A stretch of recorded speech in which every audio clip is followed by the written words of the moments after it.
Chapter 142. President, it's time to wake up. Big brother, please wake up.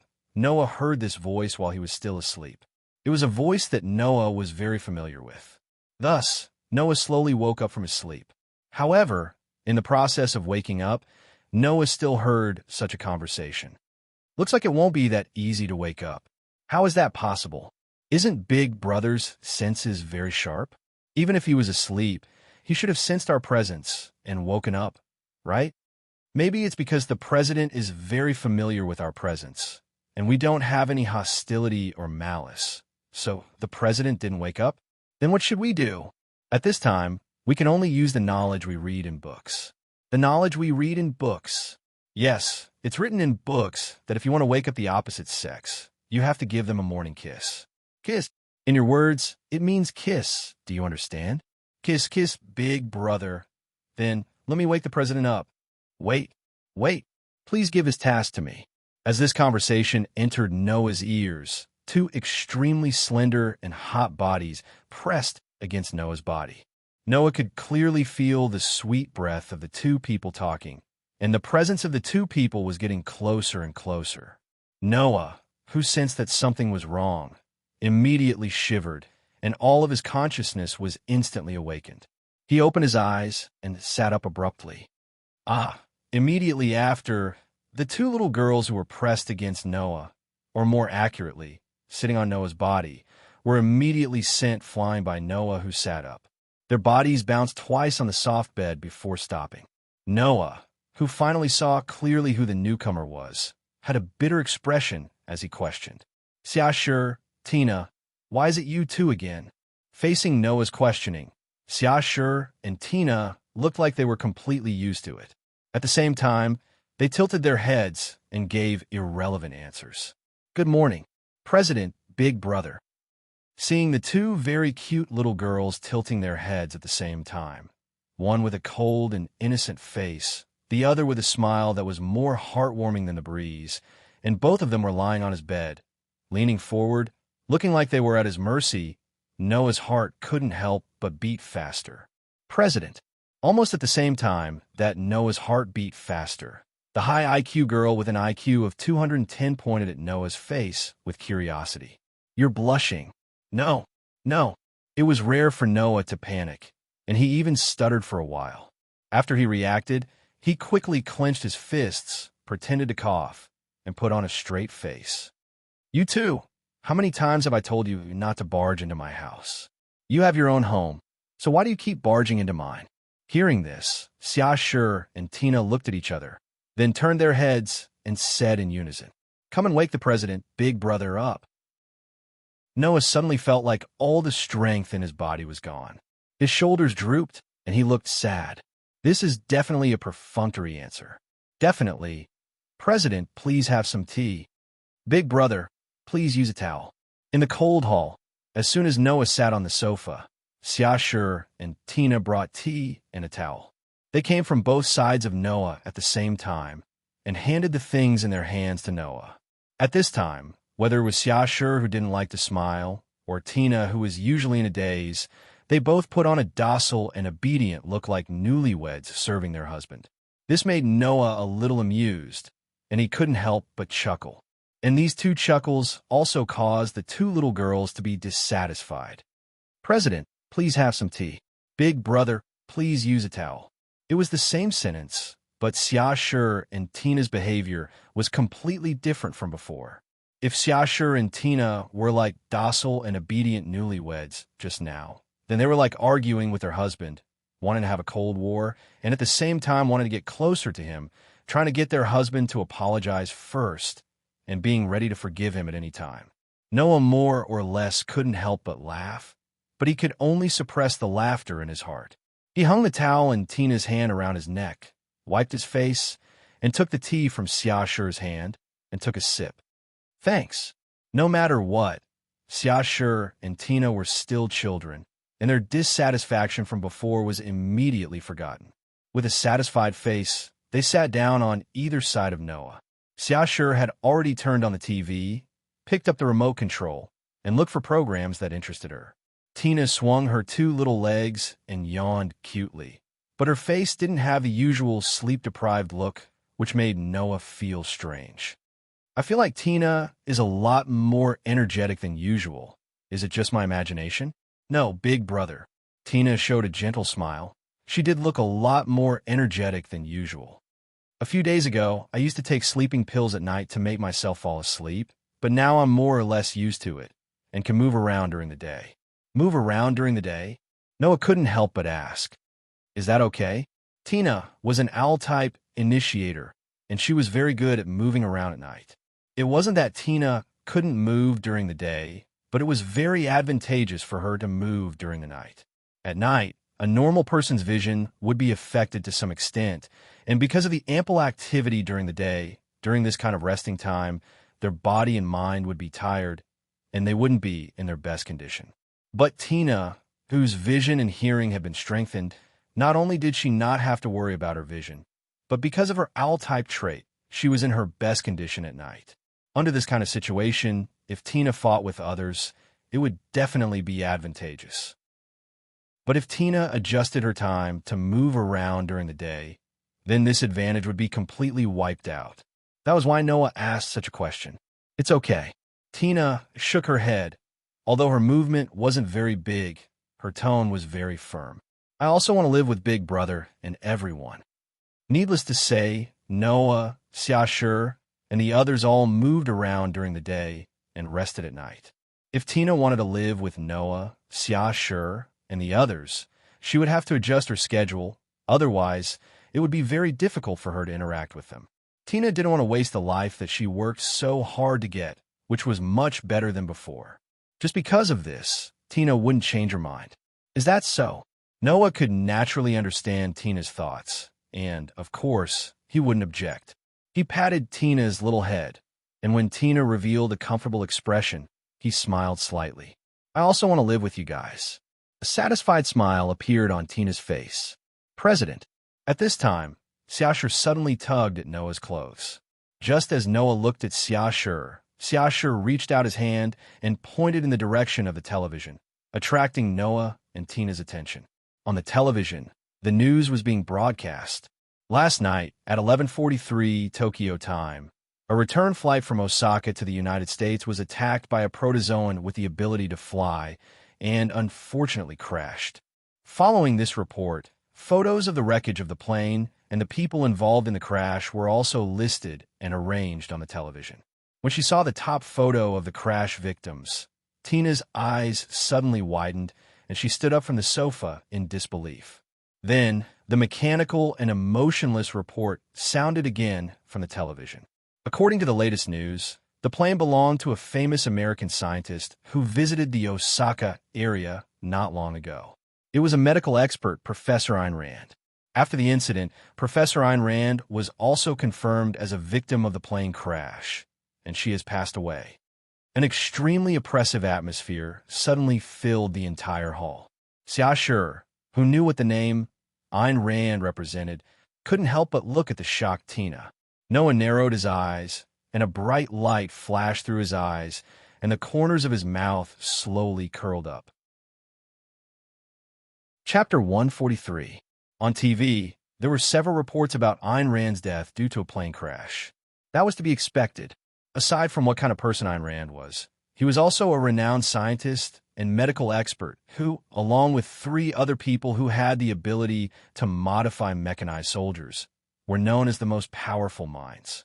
Such a person with extraordinary knowledge and technology could almost be said to be the treasure of a country. The loss of one was definitely a misfortune for the world. Not to mention, she died in an accident. Regarding this, the country that Ayn Rand belonged to also seemed to be extremely distressed and said that they would thoroughly investigate this matter. The ruler of the Osaka area that Ayn Rand visited before her death, Kim Unikun, also expressed in tears in an interview that he hated himself for not keeping Professor Ayn Rand for one more night. That way, he wouldn't have been attacked by the primitive animals. Unfortunately, no one would know that this person who expressed regret in an interview was the culprit behind Ayn Rand's death. No, Kim Unikun wasn't the culprit. After all, Kim Unikun was also threatened by Noah that he planned to invite Ayn Rand to the Osaka area to visit. Then, when Ayn Rand was on her way back, he planned to lure the primitive animals with the ability to fly to attack her. All in all, no matter what the inside story of this incident was, no matter how many people lamented it, and no matter how many people wanted to investigate this incident, none of it could affect Noah, Xia and Tina, who were watching this report in front of the TV. Noah, Xia and Tina had different reactions to this incident. Professor, Tina's small and pretty face was full of complex emotions. She couldn't express how she felt about the fact that the culprit who had put her on the operating table and forced her to live a dark life had died just like that. Tina wasn't someone who liked to hate others. Even though Tina knew that she had been on the brink of death countless times because of Ayn Rand, she had never truly hated Ayn Rand. Of course, not hating Ayn Rand was one thing, but it was completely impossible for Tina to like Ayn Rand. Therefore, when Ayn Rand died because of a plane crash, Tina's feelings were very complicated. Happy? Tina, who didn't hate Ayn Rand, obviously didn't feel happy. Sad? She had been used as a lab rat by Ayn Rand, and then used as a tool to her heart's content. If Tina was saddened by Ayn Rand's death, then she would be even more merciful than the Holy Sun. Thus, the only emotion that Tina was able to discern was that her entire body felt relaxed in that instant. Tina was a mechanical soldier modified by Ayn Rand. To put it bluntly, she was an experimental lab rat. To put it nicely, she was the crystallization of the country's technology. After all, no matter what, Tina's body was the result of meticulous modification by one of the world's most powerful scientists. For a country, this was the most advanced technology. Coupled with Tina's betrayal, there was no way Ayn Rand would allow Tina to continue staying in fairy tale and allow her proud work to be controlled by someone else. Therefore, Ayn Rand would definitely send out troops to hunt Tina down. Even if the entire Tokyo area was thrown into chaos, she would do everything in her power to kill Tina. Now that Ayn Rand was dead, Tina was free from the fate of being hunted down.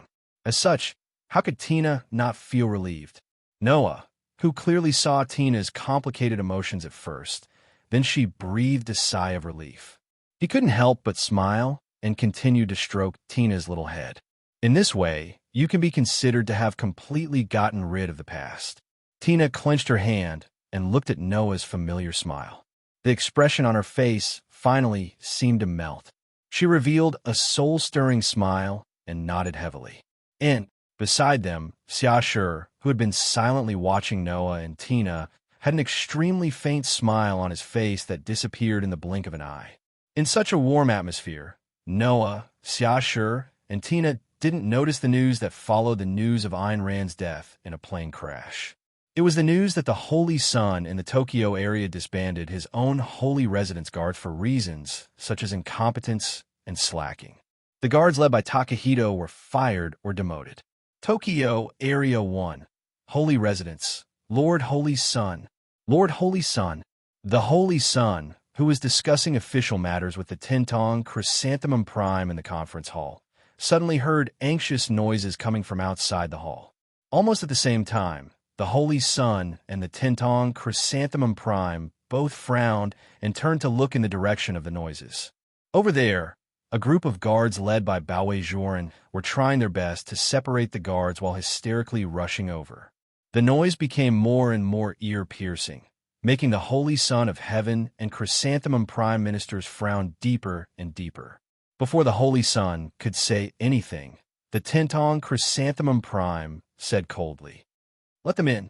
Only then did the guards stop blocking Takahito and the others and let Takahito rush in front of the Holy Sun and the Tintong Chrysanthemum Prime. "Lord Holy Sun, why are you disbanding the guards? Why are you dismissing us?" Disbanding the guards? The Tintong Chrysanthemum Prime paused and looked at the Holy Sun. Clearly, the Tintong Chrysanthemum Prime had never heard of this matter. The Holy Sun slowly relaxed his tightly furrowed brows and calmly looked at Takahito.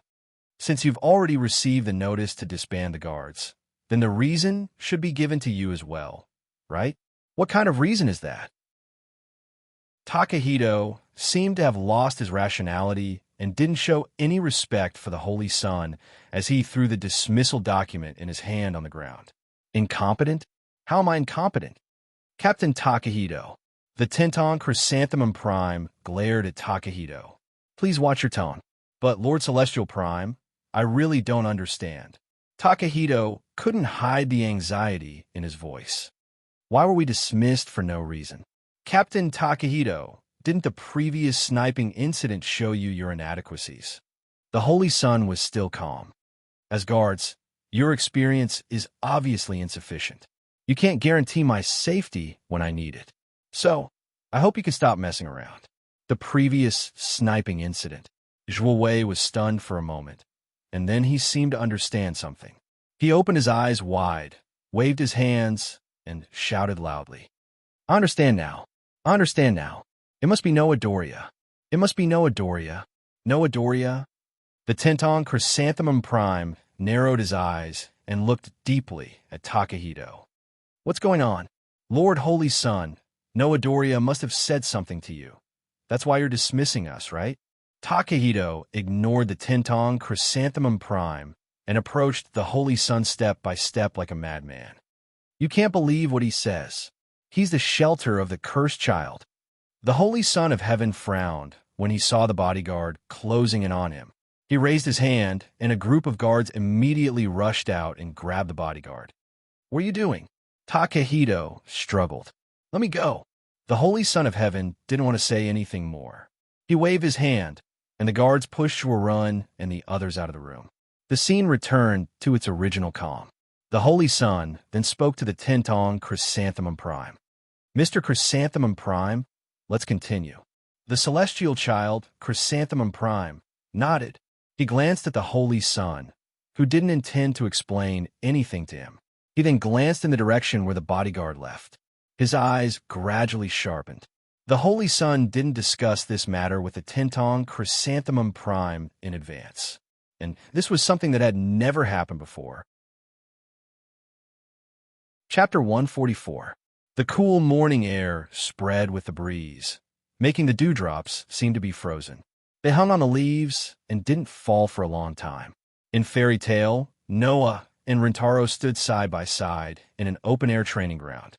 They held their guns in their hands and aimed in front of them, concentrating. Clank! At a certain moment, the sound of a bouncing object could be heard from the left and right in front of Noah and Rintaro. Immediately after, two light frisbees shot out from the left and right at the same time and flew to the center of the training ground. Without the slightest hesitation, Noah and Rintaro pulled the triggers of their guns at the same time. Bang! Accompanied by the sound of gunfire, two bullets pierced through the air and shot out, landing on the two frisbees at the same time. Bang! The two frisbees that had just flown to the center of the training ground immediately exploded. They were directly penetrated by the bullets and turned into a pile of fragments, falling to the ground like porcelain plates. Clank, clank, clank, clank. Unfortunately, Noah and Rintaro, who had successfully hit the moving targets, did not have the time to rejoice. In the next second, the sound of bouncing objects could be heard continuously. One by one, the frisbees that had turned into afterimages also shot out, drawing beautiful arcs in the air as they flew to the center of the training ground. In an instant, the entire sky was filled with frisbees flying toward them. The dazzling sunlight from the distant horizon shone on the frisbees, making them look exceptionally dazzling. Under such circumstances, trying to shoot through the dazzling light and hit the frisbees was as difficult as trying to thread a needle with one's eyes closed. However, even so, Noah and Rintaro did not hesitate at all. They stood still and pulled the triggers of their guns. Bang, bang, bang, bang, bang. Bang, bang, bang, bang, bang. The loud gunshots and the sound of the frisbees exploding reverberated throughout the entire training ground, creating a cacophony of noise. If one were to listen carefully, one would discover that the gunshots from Noah and Ryuru almost overlapped with each other. In other words, Noah and Rintaro both fire at the same time. At the same time, both Noah and Rintaro did not miss the target even once. In other words, not only did the two of them shoot at the same time, but the time they took to hit the frisbee and the number of frisbees they pierced were also the same. Their chemistry was terrifying. The only difference was that Noah and Rintaro took different amounts of time to reload. Noah's modified revolver only had 6 bullets. Therefore, every time he fired 6 bullets, Noah would slap his waist and throw a new round of ammunition into the air. In less than a second, he would flick his hand and flick the shell in his gun's magazine. Using his amazing technique, he would accurately load the bullets that fell from the air into the magazine's magazine before continuing to shoot. On the other hand, Rintaro's XD series pistol had more than 10 bullets in it. However, with Noah's amazing reloading technique, Rintaro was unable to beat Noah to the draw. The timing of their shots was always the same. Every time Rintaro ran out of bullets, he would need to reload as well. Logically speaking, without Noah's amazing reloading technique, Rintaro should be falling behind Noah more and more. However, that was not the case. Unlike Noah, Rintaro, who used the XD series pistol, only needed to take out the magazine and reload it with a new one. As long as one was specially trained, the time required for this process could be shortened to less than a second. Therefore, Noah and Rintaro both maintained the same timing, number of hits, and accuracy. When there was only one frisbee left in the middle of the training ground, for some reason, Noah suddenly stopped what he was doing, causing the time he took to pull the trigger was slower than before. This is my chance. Rintaro's eyes flashed with a hint of surprise as he quickly pulled the trigger. Bang! In the midst of the gunshot, the bullet flew across the sky and accurately pierced through the center of the frisbee in the middle of the training ground. Ryder didn't notice that at the same time he was pleasantly surprised. Noah had a triumphant smile on his face as he pulled the trigger. Bang! Amidst the smoke, the bullet fired from the modified revolver didn't land on the frisbee. Instead, it caught up with Ryutaru's bullet and slammed into it. Clang! In the midst of the crisp sound, the two bullets collided with each other and changed their paths at the same time, rebounding in different directions. As a result, Rintaro's bullet that should have pierced through the frisbee was completely ineffective. Rintaro was completely dumbfounded. Bang! At this time, another gunshot was heard. The bullet pierced through the air and pierced through the frisbee in the middle of the training ground. Bang! The frisbee shattered, and the fragments fell to the ground, announcing the end of the shooting competition. Rintaro stared at the fragments of the frisbee on the ground speechlessly. Then he silently looked at Noah, who was holding the gun with smoke coming out of the muzzle. He was speechless for a long time. To put it simply, he had a sullen expression on his face. Isn't that too despicable? Hearing Rintaro's sullen protest, Noah nonchalantly played with the gun and said, "This is also a shooting technique. I followed your instructions and only used shooting. How is that despicable?" That's true. Rintaro was still unconvinced. He put his hands on his waist and covered his forehead with a helpless expression. But can't you let an ordinary person like me win? President Noah. Really? Noah had an innocent expression. But I'm also an ordinary person. Rintaro's mouth twitched. Ordinary person?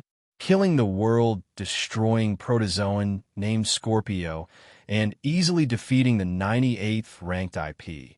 Would the person who took it under his command be an ordinary person? Who would believe it if he said out loud? Noah didn't realize that he had said something unbelievable. He gestured to the side with his mouth and signaled Rintaro to look over. Besides, in terms of shooting ability alone, that person over there is the one with the true godly skill. Rintaro couldn't help but look over at the same spot as Noah. Bang! Bang! Bang! Bang! On another field, Tina, who was lying prone on the ground, raised her sniper rifle and pulled the trigger again and again, shooting through one small target after another that was the size of a palm. Moreover, every shot hit the red heart on the target that was the size of a fingernail. Seeing this, Rintaro couldn't help but look at the field where Hina was shooting. There, 3 spherical objects were flying aimlessly in the air. Like cameras, they scanned the field, pacing back and forth as if they were patrolling. Rintaro clicked his tongue. That's Sandfeld, right? Sandfeld. It was a thinking interface. To put it more simply, it was a long-distance detection device. There was an extremely sophisticated observation device inside. It could wirelessly transmit the target's coordinates temperature, humidity, angle, wind speed, and other information back to the controller's brain. It was because of Sandfeld that Hina could become a super sniper who could hit 100% of her targets, even from a distance of 1 kilometer. Ayn Rand had implanted the neuron chip that controlled Sandfeld in Hina's brain. She had also implanted a metal balancer in Hina's body. This solved the problem of the arm shaking caused by the heartbeat and breathing of the sniper, making Hina a godly sniper who could hit 100% of her targets. In addition, the owl factor in Tina's body strengthened her vision, hearing, and other aspects. This allowed Tina to become a super strong sniper who was born for sniping. In one fell swoop, she shot up to the monster level of the 98th place in the IP ranking, achieving great fame. "No matter how many times I see it, it's amazing," Rintaro said with sincere admiration. Even though Hina's sniping ability had only been strengthened to the extreme, Rintaro believed that even if he had Yinju's help, he would have no chance of winning. Of course, that was under normal circumstances. Chapter 145. In fact, Noah, Hina, and Rintaro were not the only ones training in this large training ground. Seeing that Hina was still immersed in sniping and was still trying to distance herself, Noah and Rintaro raised their eyes and looked at another training ground. It was not a shooting training ground, but a combat training ground. In the training ground, Mugung, who was wearing a black sailor suit, and Yinju, who was wearing a one-piece dress, were facing each other. However, the way they faced each other was completely different. Mugung bent his body slightly, closed his eyes, and lowered his center of gravity. One of his hands was placed on the hilt of the tachi in his other hand. He maintained the posture of drawing the sword and looked like he was listening attentively. In contrast to Mugung, although Yinju also bent her body and was in a defensive posture, her face was full of impatience and indifference. She looked like she was about to make a move. Outside the training ground, Xiashi, who had dolphin-like genes and was better at using his brain than fighting, did not participate in the training. He stood to the side and was obviously acting as a referee. Rintaro, who was completely focused on Mugung, praised him when he saw this scene. That's the Nirvana heart of the Tamato-style sword-drawing technique. It's an attack and defense combination of the Tamato-style sword-drawing technique. Hearing Rintaro's words, Noah glanced at Mugung and nodded. Although he did not know the essence of the Tamato-style martial arts, Noah had learned a lot of martial arts and techniques from this world. Naturally, he could see that Mugung's current state was the most suitable for both offense and defense. Moreover, Mugung's stance did not have any loopholes. No matter which direction Yinju attacked from, once she stepped into the attack range, Mugung would definitely immediately draw his sword and mercilessly slash at Yinju with lightning speed.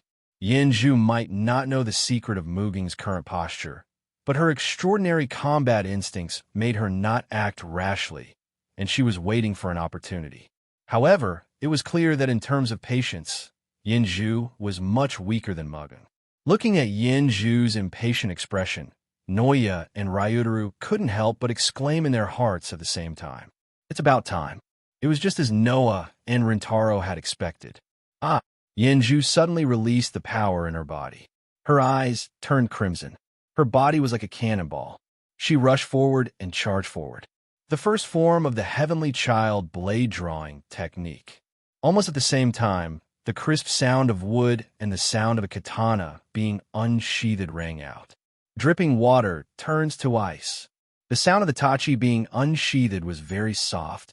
Only a slight whoosh sound could be heard. However, when the tachi was unsheathed and slashed in the air, the sound of something cutting through the air reverberated loudly. Clang! It was the sound of an indomitable slash cutting through the air, leaving the blade in Mugung's hand and advancing forward. Almost everyone present could see that at the same time, Mugung pulled out his sword.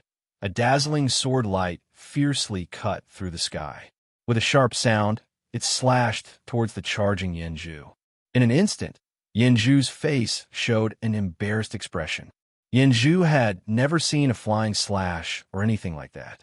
Not to mention Yinju, even Rintaro's mouth formed an O shape. Even Noah was a little surprised. He didn't expect Muging's swordsmanship to be so high that he could slash from a distance. It was simply shocking. Fortunately, no matter what, Yenju was someone who Noah personally taught her combat skills. After a moment of embarrassment, she immediately reacted and leaped up. Whoosh! Yenju immediately leaped high into the air and dodged the incoming slash. Then, she dove down like a torpedo and rushed towards Mugung. This time, it was Muging's turn to show a surprised expression. While hurriedly retreating, he repeatedly slashed. Clang, clang, clang. The sound of the sword light cutting through the air rang out continuously. The saber light flashed and soared into the sky. It seemed as if a sharp steel blade was sweeping towards Yenju, who was shooting down from midair. However, this time, Mugung had obviously miscalculated. Mugung only thought that Yenju, who was in midair, had no way to change her direction, so he unscrupulously slashed. Unfortunately, this judgment was wrong, because even if Yenju couldn't dodge, she could choose to block. Hey-ya! In midair, Yenju let out a delicate cry. Her body spun, and the iron shoes on the soles of her feet kicked out along with her slender calves. She heavily kicked the blade light that was flying towards her. Bang! With a muffled sound, the sword light in midair was directly shattered by Yenju's kick, stirring up a gust of wind. In turn, it pushed Yenju, causing her to dive even more fiercely and fiercely. Mugung finally understood his mistake and hurriedly retreated. However, this was another wrong judgment. Yenju was a rabbit-type initiator. Not only was her leg strength strengthened, but her speed was also unprecedentedly enhanced. Therefore, when Mugung was still retreating, Yenju, who was on the ground, bounced out of her body like a spring and appeared in front of Mugung, who was retreating. Hey! Immediately after, Yenju raised her leg and kicked up from below. With an uppercut, she heavily kicked the sword in Muging's hand. Clang! The sword in Muging's hand was immediately kicked away. Stop! Outside the arena, Xiashi accurately grasped the opportunity and made the judgment. This round is Yenju's victory. Yay! Yenju immediately cheered and pounced in Noah's direction. President, did you see that? I'm super powerful, right? Noah could only catch the pouncing Yenju and said with an exasperated expression, Yes, yes, yes, you're the best. Yenju's face was full of smiles, and she kept rubbing against Noah's chest. Seeing this scene, Tina was envious, and Xiashi also kept glancing over. So I really can't beat the initiator? On the other side, Mugung sighed regretfully, picked up his sword, and waved it. I thought I could at least put up a fight. Well, Mugen-san is already very powerful. You were able to exchange a few blows with Yenju, who is also very powerful among the initiators. If you were to compare her to the average initiator, you wouldn't be that far behind, right? Ryutaro scratched his head. If it were me, I would have lost in an instant. Do you even need to ask? Mugung immediately put her hands on her hips and said with a righteous expression, I've learned the Heavenly Child Sword drawing technique. Rikio-kun, if I remember correctly, your Heavenly Child Sword drawing technique is only at the beginner level, right? Ryutaro immediately turned his head away in embarrassment. For example, Mugung was a grandmaster of the Tenkido-style sword drawing technique, while Rintaro was a beginner in the Tenkido-style combat technique. He was not much better than a novice, so how could he compare with Mugung, who was a grandmaster? Seeing Ryutaro's subservient expression, Noah couldn't help but smile as he hugged Yenju. If this Ryutaro were to get married in the future, he would definitely be a henpecked husband, right? Ring, ring, ring. At this moment, Xiashi's phone rang. While everyone was looking over, Xiashi picked up the phone with a calm expression. After a while, he revealed a somewhat surprised expression. After saying a few words to the other end of the phone, he hung up the phone and walked over to Noah. Before the others, and even Noah could react, Xiashi raised his head and directly said, President, we have a guest. A guest? Noah was stunned. What kind of guest surprised you? Humph. Mugung crossed her arms and lightly snorted. It can't be that snake girl, M.O.G., right? However, Xiaoshi revealed a rare hesitant expression. After a while, he spoke in a low voice. It's the Prime Minister of the Heavenly Child, Chrysanthemum. The air around them suddenly froze. The Prime Minister of the Heavenly Child, Chrysanthemum? Ryutaro was completely shocked. The Prime Minister of the Heavenly Child, Chrysanthemum. A ferocious light flashed through Muging's eyes. The Prime Minister of the Heavenly Child, Chrysanthemum. Noah narrowed his eyes and sneered coldly. He put away his gun and patted Yinzhu and Hina's heads before walking forward. Everyone looked at each other and followed after him. Chapter 146. Kacha. When the door to the reception room was opened, the scene in the room was revealed to Noah and the others. Noah and the others immediately saw the figure. It was a figure that they often saw on television. Undoubtedly, the old man was 4 to 5 times older than Noah and the others. However, the old man in a kimono was sitting upright on a cushion in the reception room with his eyes closed. He looked like a swordsman in cultivation and exuded an awe-inspiring aura. Looking at the old man who hadn't changed at all despite not seeing him for a long time, Mugung and Rintaro's expressions were tense.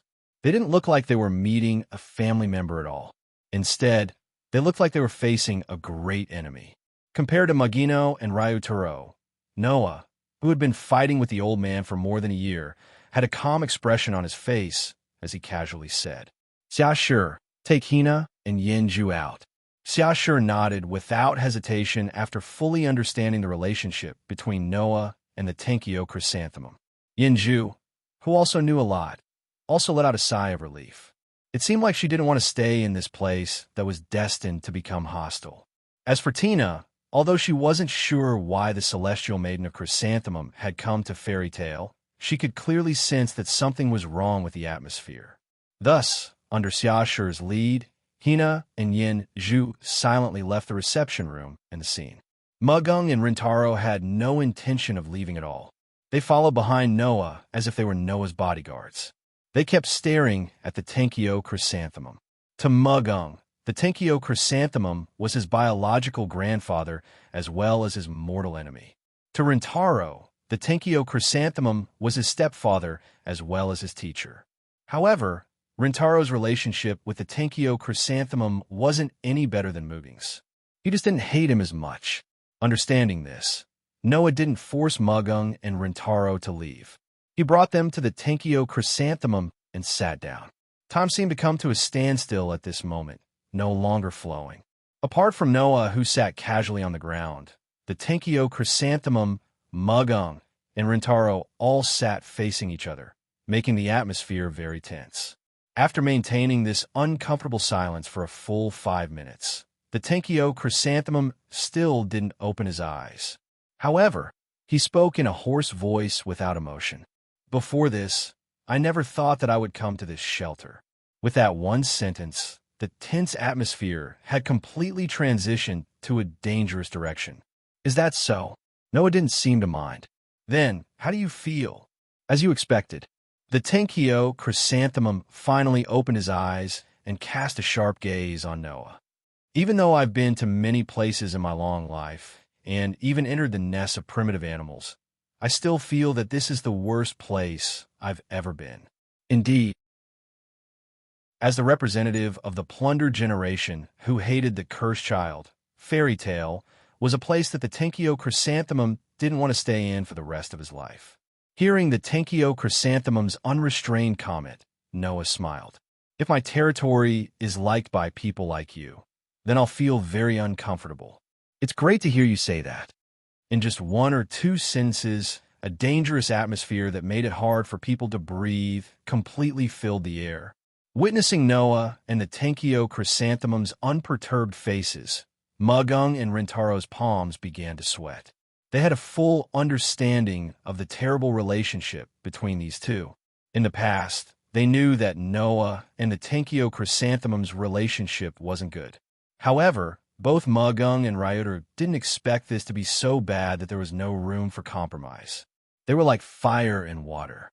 They believed that anyone who witnessed the dangerous confrontation between Noah and the Tenkyo Chrysanthemum would be nervous. However, Noah and the Tenkyo chrysanthemum looked calm. Obviously, this kind of confrontation was already a common occurrence for these two people. The Tenkyo chrysanthemum seemed to be tired of this meaningless confrontation. He looked up and turned his gaze to Mugung and Rintaro. You two actually stayed in this place? Rintaro didn't say anything and only met the Tenkyo chrysanthemum's gaze in silence. Mugung narrowed his eyes and revealed a bewitching smile at the Tenkyo chrysanthemum. Long time no see, Your Excellency Tenkyo. I've been missing you all the time. Muging's words didn't carry any warmth. Instead, they emitted a bone-chilling coldness. Oomph! The Tenkyo chrysanthemum lifted his chin with a cold gaze. You know that you can't do anything with your strength, so you came to this place to wag your tail? It's just a coincidence. Mugung smiled without wavering. So, you're overthinking Your Excellency Tenkyo. The Tenkyo chrysanthemum stared at Muging's smiling face for a long time.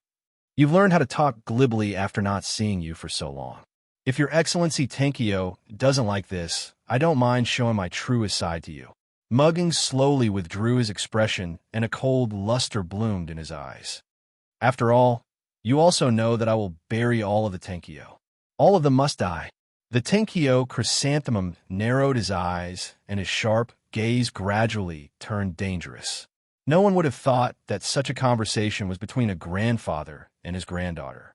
And it was precisely because he had a certain level of understanding of the relationship between Mujenko and Chrysanthemum that Rintaro, who had remained silent all this time, felt a chill run down his spine.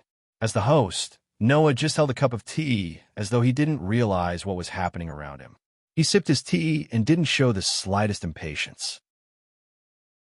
This action made the Tenkyo chrysanthemum retract his gaze and look at Noah with a meaningful gaze. You're calmer than I thought. Don't you care about my purpose for coming here? I only care if you've accomplished your so-called purpose.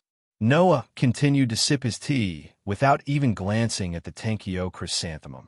If you've accomplished it, then you'd better leave this place quickly. Otherwise, you might not be able to leave at any time. Rintaro, who didn't expect Noah to say such words, couldn't help but be startled. Muging's eyes flashed, and her hand that had been holding the scabbard in her hand tightened. She looked as if she would be the first to rush forward if a fight broke out. You're really unscrupulous. The Tenkyo chrysanthemum stared closely at Noah. Is this how you affect the Holy Son of Heaven? The Holy Son of Heaven. Mugung and Rintaro were stunned. Noah's hand movements paused slightly. He raised his head and met the Tenkyo chrysanthemum's gaze. After a while, he smiled inexplicably.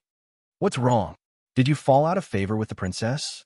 I heard that you've been accompanying the Holy Son of Heaven as a guard during the time I left the Tokyo area. You even forced Chiwu Zhongshuan back to the Osaka area.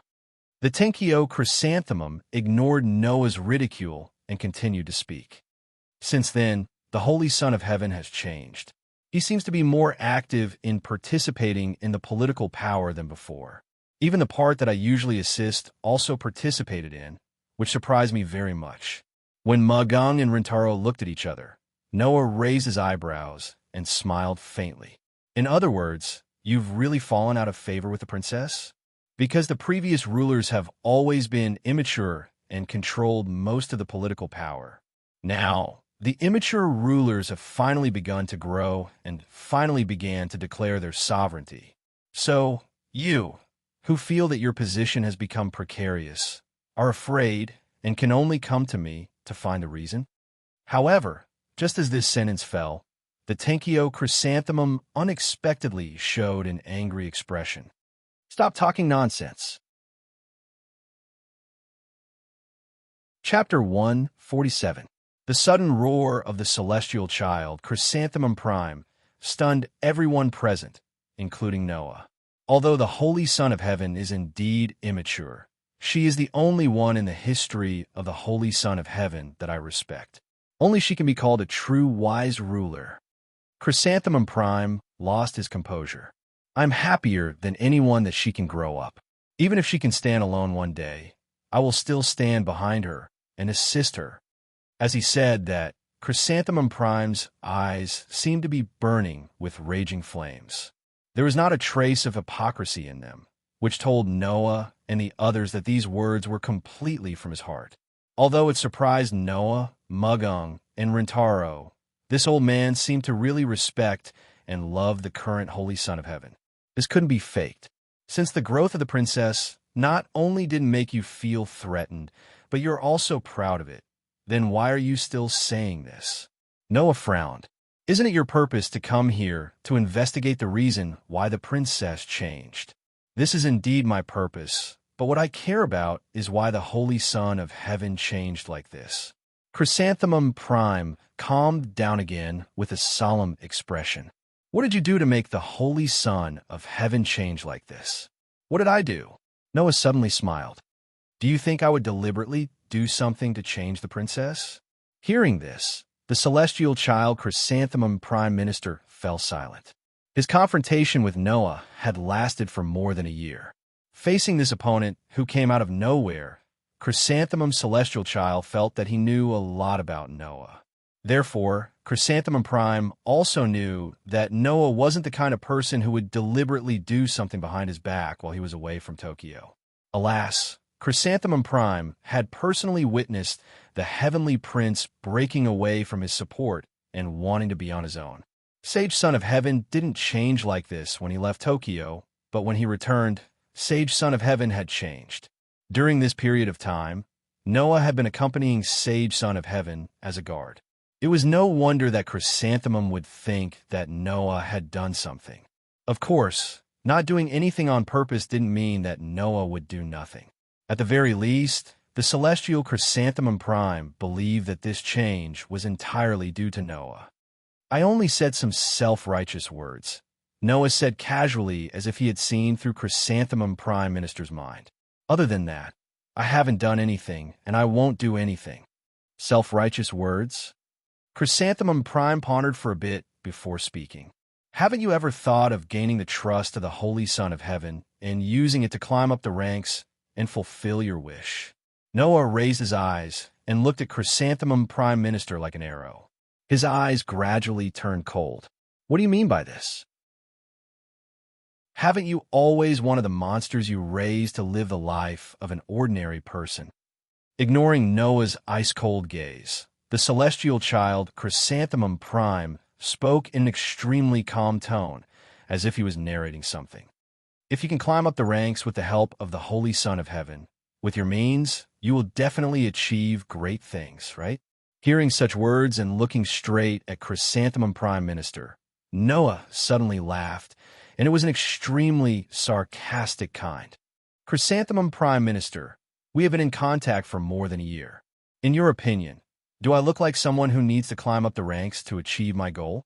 Chrysanthemum Prime Minister's expression changed imperceptibly.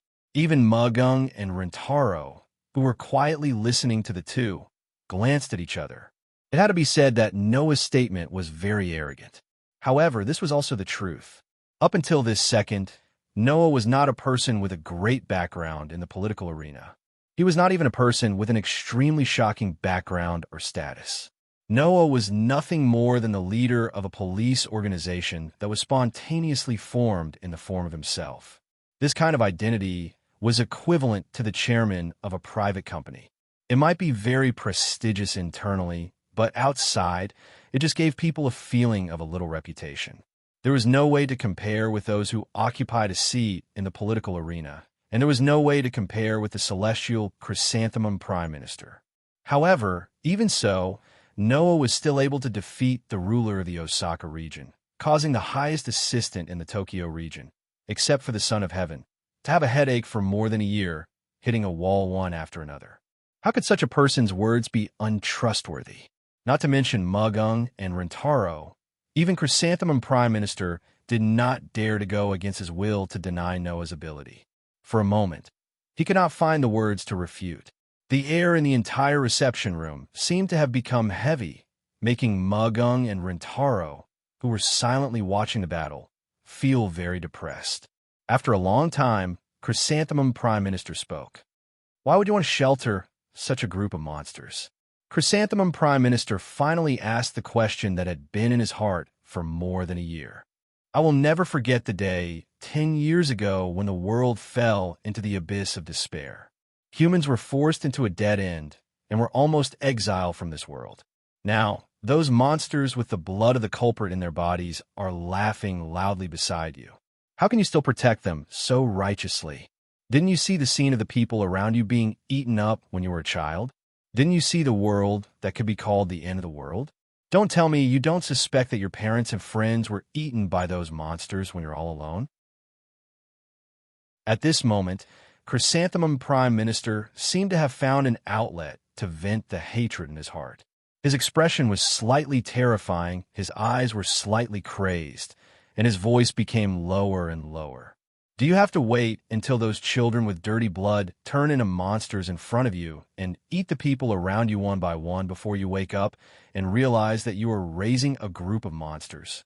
Chrysanthemum Prime Minister, whose voice was getting louder and louder, did not see that Noah's gaze on him had already turned into complete pity. Chrysanthemum Prime Minister, Noah said faintly after Chrysanthemum Prime Minister finished venting with great difficulty.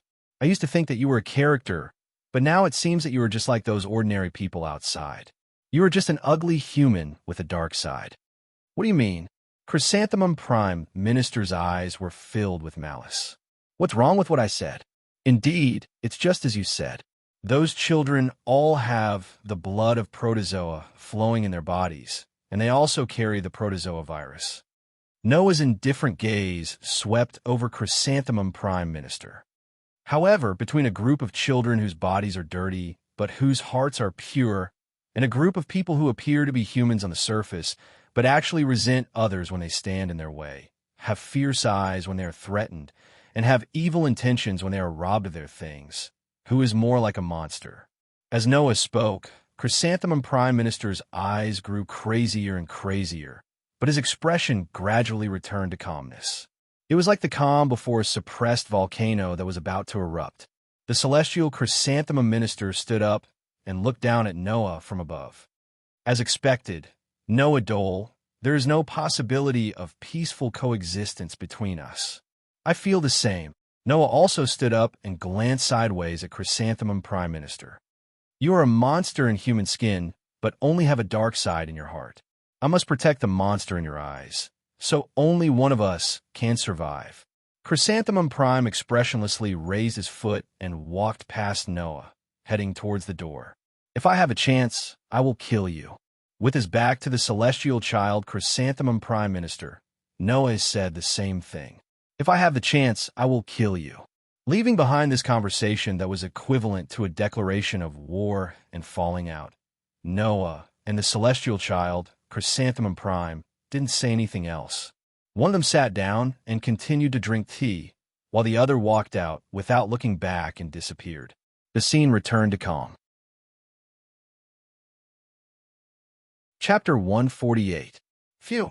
In a reception room, Mugung and Rintaro, who had been holding their breath for some time, couldn't help but let out a long sigh of relief the moment the Tintong Chrysanthemum Prime Minister left. Only then did Mugung and Rintaro realize that because of the extremely dangerous atmosphere and dangerous conversation between Noah and the Tintong Chrysanthemum Prime Minister, they were already so nervous that their backs were covered in sweat.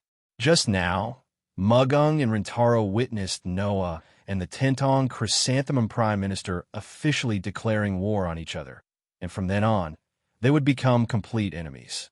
In this regard, Mugung and Rintaro had different reactions. Mugung was even more excited, as if her adrenaline had been completely stimulated. It made people feel that the person who just declared war on the Tintong Chrysanthemum Prime Minister was not Noah, but herself. Rintaro, on the other hand, was full of hesitation. Looking at Noah, who was leisurely drinking tea as if nothing had happened, he spoke with some concern. That old man is the assistant of the Holy Son of Heaven in Tokyo. Is it really okay for you to directly declare war on him? What's wrong with that? Noah waved his hand as if nothing had happened. Anyway, sooner or later, I will go to this step with that old man. We both know that we can't tolerate each other. In the past, we have been making things difficult for each other. Undoubtedly, we are just putting things on the table for nothing. There's no difference. Then, do you really plan to kill the Tintong Chrysanthemum Prime Minister? Rintaro looked at Noah with a dignified expression. He is the pillar of the entire Tintong family. The Tintong family's influence in Tokyo is not ordinary. Even the Holy Son of Heaven has no way to punish him. I have fully experienced these things in the past year. You don't need to tell me. Noah glanced at Rintaro. Do you think that if I am not prepared to bring down the entire Tintong family, I will declare war on that old man? Rintaro recalled that last time, Noah had asked Muri for some evidence of some of the Tintong family's political figures doing illegal things behind the scenes. Come to think of it, since that time, Noah had already planned to deal with the Celestial Tong family. However, as the adopted son of the Tintong Chrysanthemum Prime Minister, Rintaro felt that this matter was not so optimistic. In the past, when Rintaro was still the adopted son of the Tintong Chrysanthemum Prime Minister, the Tintong Chrysanthemum Prime Minister intended to train Rintaro to become a politician. Because of this, Rintaro had followed the Tintong Chrysanthemum Prime Minister to various occasions more than once. Thus, he had a thorough understanding of the Tintong family's power. In Rintaro, Tintong Chrysanthemum Prime Minister had no way to deal. Chrysanthemum, Tintong Chrysanthemum, Tintong Chrysanthemum, Rhinum Prime S is also Chrysanthemum. He Chrysanthemum, Chrysanthemum. Therefore, the declaration of war between Noah and the Tintong Chrysanthemum Prime Minister was only the beginning of a long tug-of-war between the two. Rintaro, I know what you are thinking, but the conflict between me and that old man can't be mediated. Noah sighed faintly. I didn't ask you to take sides and help me deal with the Tintong Chrysanthemum Prime Minister. You don't have to worry. Rintaro breathed a sigh of relief. Although Rintaro didn't have a good impression of the Tintong Chrysanthemum Prime Minister, the other party was also his stepfather. If he had to deal with the Tintong Chrysanthemum Prime Minister, even if there was no burden in his heart, it would still be very stressful. When necessary, Rintaro didn't mind helping Noah. However, if he was completely involved in the struggle between the two, Rintaro didn't have the confidence to keep up with the footsteps of these two opponents who were very terrifying in all aspects. Because of this, Rintaro didn't consider staying out of the matter, but he still had the idea of avoiding as much trouble as possible. However, just as Rintaro made such a decision, Mugung suddenly sat in front of Noah and looked at Noah with a serious expression. Then, how about letting me help you? Noah's action of drinking tea suddenly paused.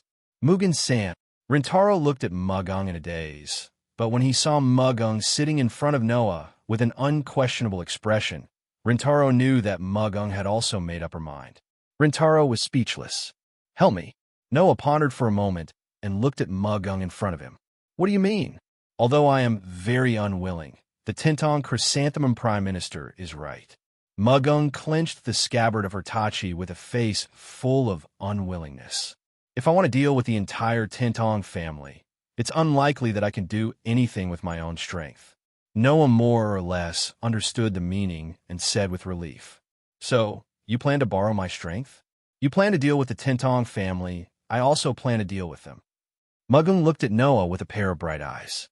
In that case, wouldn't it be better to let me help you? From Mugung's expression, Noah and Rintaro both saw traces of life and death coexisting. Mugung had always hated the entire Tiantong family. He had always set his survival goal to bury the entire Tiantong family, so he had lived until now. However, just as Mugung said, Mugung's individual strength was too insignificant to deal with the Tintong family. With no other choice, Mugung could only hide and quietly wait for an opportunity, waiting for the time to come for revenge.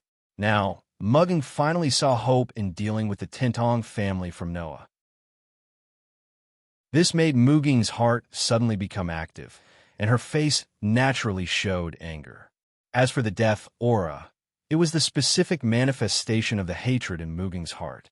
Simply put, because she saw the hope of revenge, the dark side of Mugung's heart that was filled with hatred suddenly overflowed. If you agree, this body and this sword will become yours. Mugung held the scabbard and held it horizontally in front of her in Noah. Her eyes and face were full of seriousness. Tintong mugging will become the sharpest sword in your hand, cutting off all the obstacles in front of you. Miss Mugong. Rintaro couldn't help but call out. In the end, after calling out, he couldn't say a word. Noah stared at Mugong in front of him. His dark and deep eyes gradually flickered with a thoughtful arc. After a while, he said so. Even if I let you do the kidney transplant now. Mugong was suddenly stunned. The seriousness on her pretty face turned into hesitation. This time, Rintaro's eyes lit up. Mugong's kidney had always been problematic. This was something that people who were more familiar with Mugong knew. However, very few people knew that Mugong could actually do a kidney transplant to cure her old illness. It was just that Mugong had always refused to accept it. From the past until now, who knew how many years had passed? Now that Mugong suddenly changed her mind, of course she would hesitate. Mugong said hesitantly, this shouldn't have anything to do with dealing with the Tintong family, right? Did you forget what I said last time? Noah folded his arms. Your current body can't support your long-term activities at all. Because of this, you can't even be active at the front line. If a great opportunity to deal with the Tintong family appears when you can't move, what should you do? You said that you want to help me deal with the Tintong family. I can agree, but your kidney problem is a burden. I don't want you to lie in the hospital for hemodialysis when I need you. Noah chuckled. So, you have to accept the kidney transplant to ensure that you won't become a burden. Only then will I accept your proposal. Mugong was at a loss for words. Her face was full of struggle. You said before that the reason why you didn't accept the kidney transplant was because you were afraid that you would forget about dealing with the Tintong family.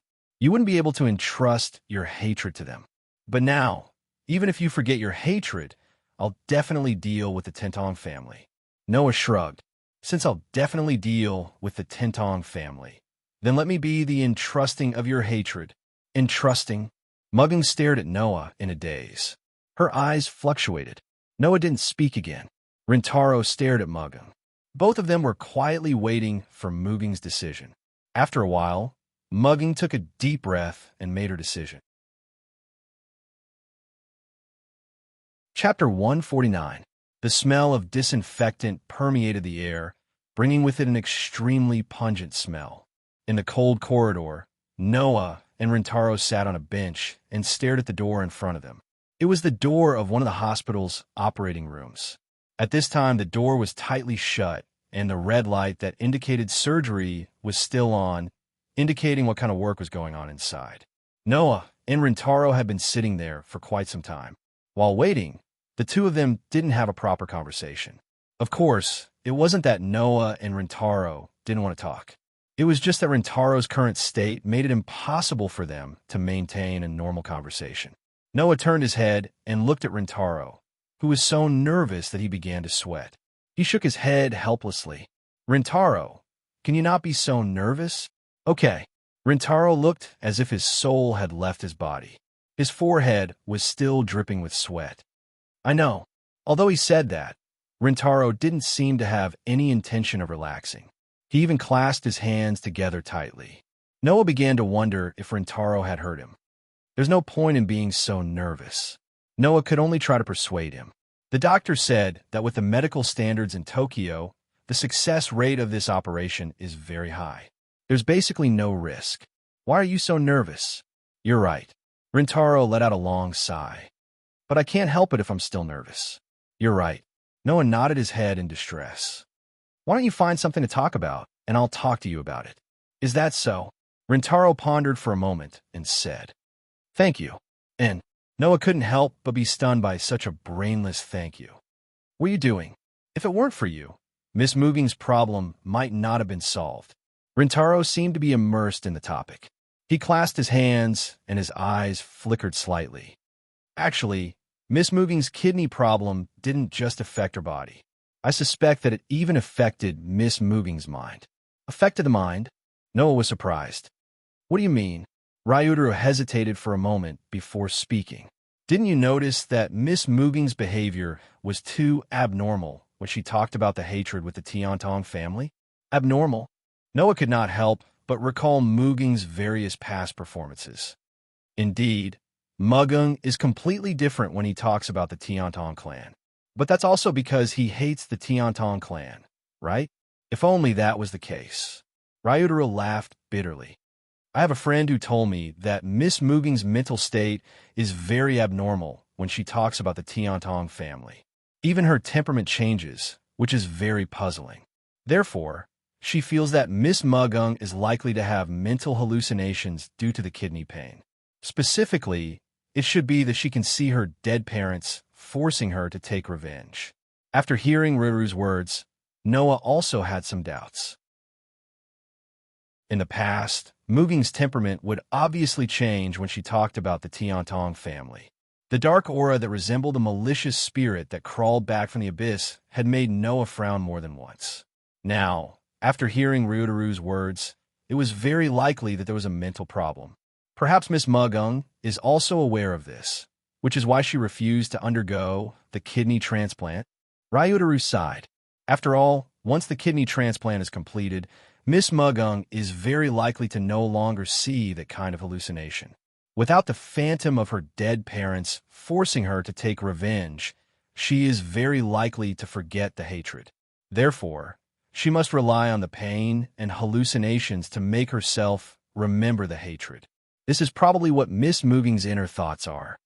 Noah nodded heavily, his expression somewhat relaxed. In that case, you should be happy now, right? That's why I'm thanking you. Ryutaru also smiled lightly. To be honest, I really don't want to see Miss Mugging showing her hatred openly. It makes me feel very uncomfortable. Noah also felt a little sympathetic. Noah himself did not object to Mugung taking revenge. It would be better to say that his family was murdered.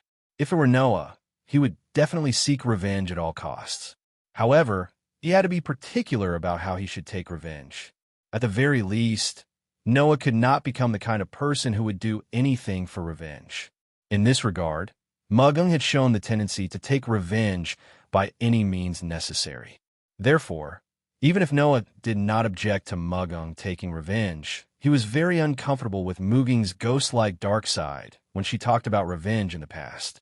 If this kidney transplant could solve this problem, it would not be a bad thing. Ding! At this moment, with a soft sound, the red light that represented the operation dimmed and the door of the operating theater was opened. A few doctors in white coats walked out of the operating theater slowly. Their faces were covered by masks, so their expressions could not be seen clearly, but the relaxation in their eyes could not be concealed. Noah, who saw this clearly, sighed in relief.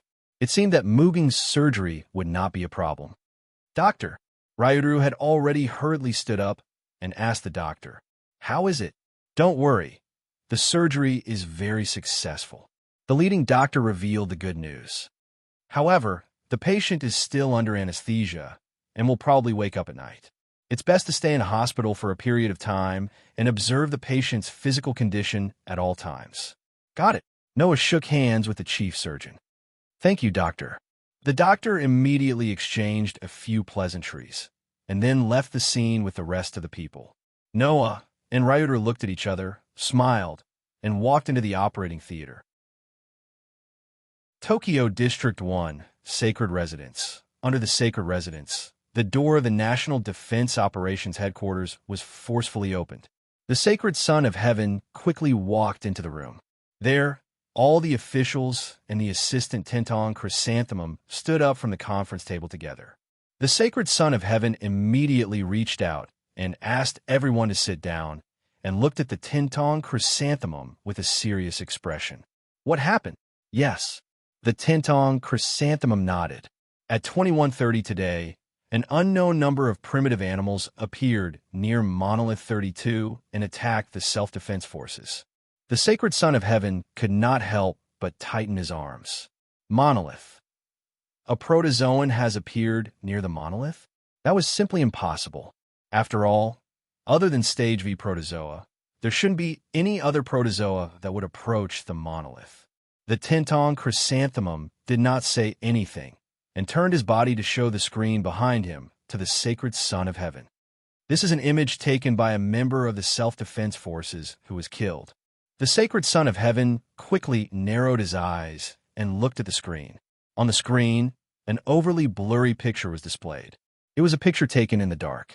In the photo, on the monolith that was darker than the night sky, a giant protozoan with only its head exposed from the darkness was attached to the monolith when it entered the range of the photo. Looking at the primitive animal attached to the monolith in the picture, the sacred Son of Heaven seemed to have thought of something. This primitive animal seems to be somewhere. Halfway through his sentence, the sacred Son of Heaven found the primitive animal's figure and information related to this figure in his memory. His pupils shrunk, and he covered his mouth.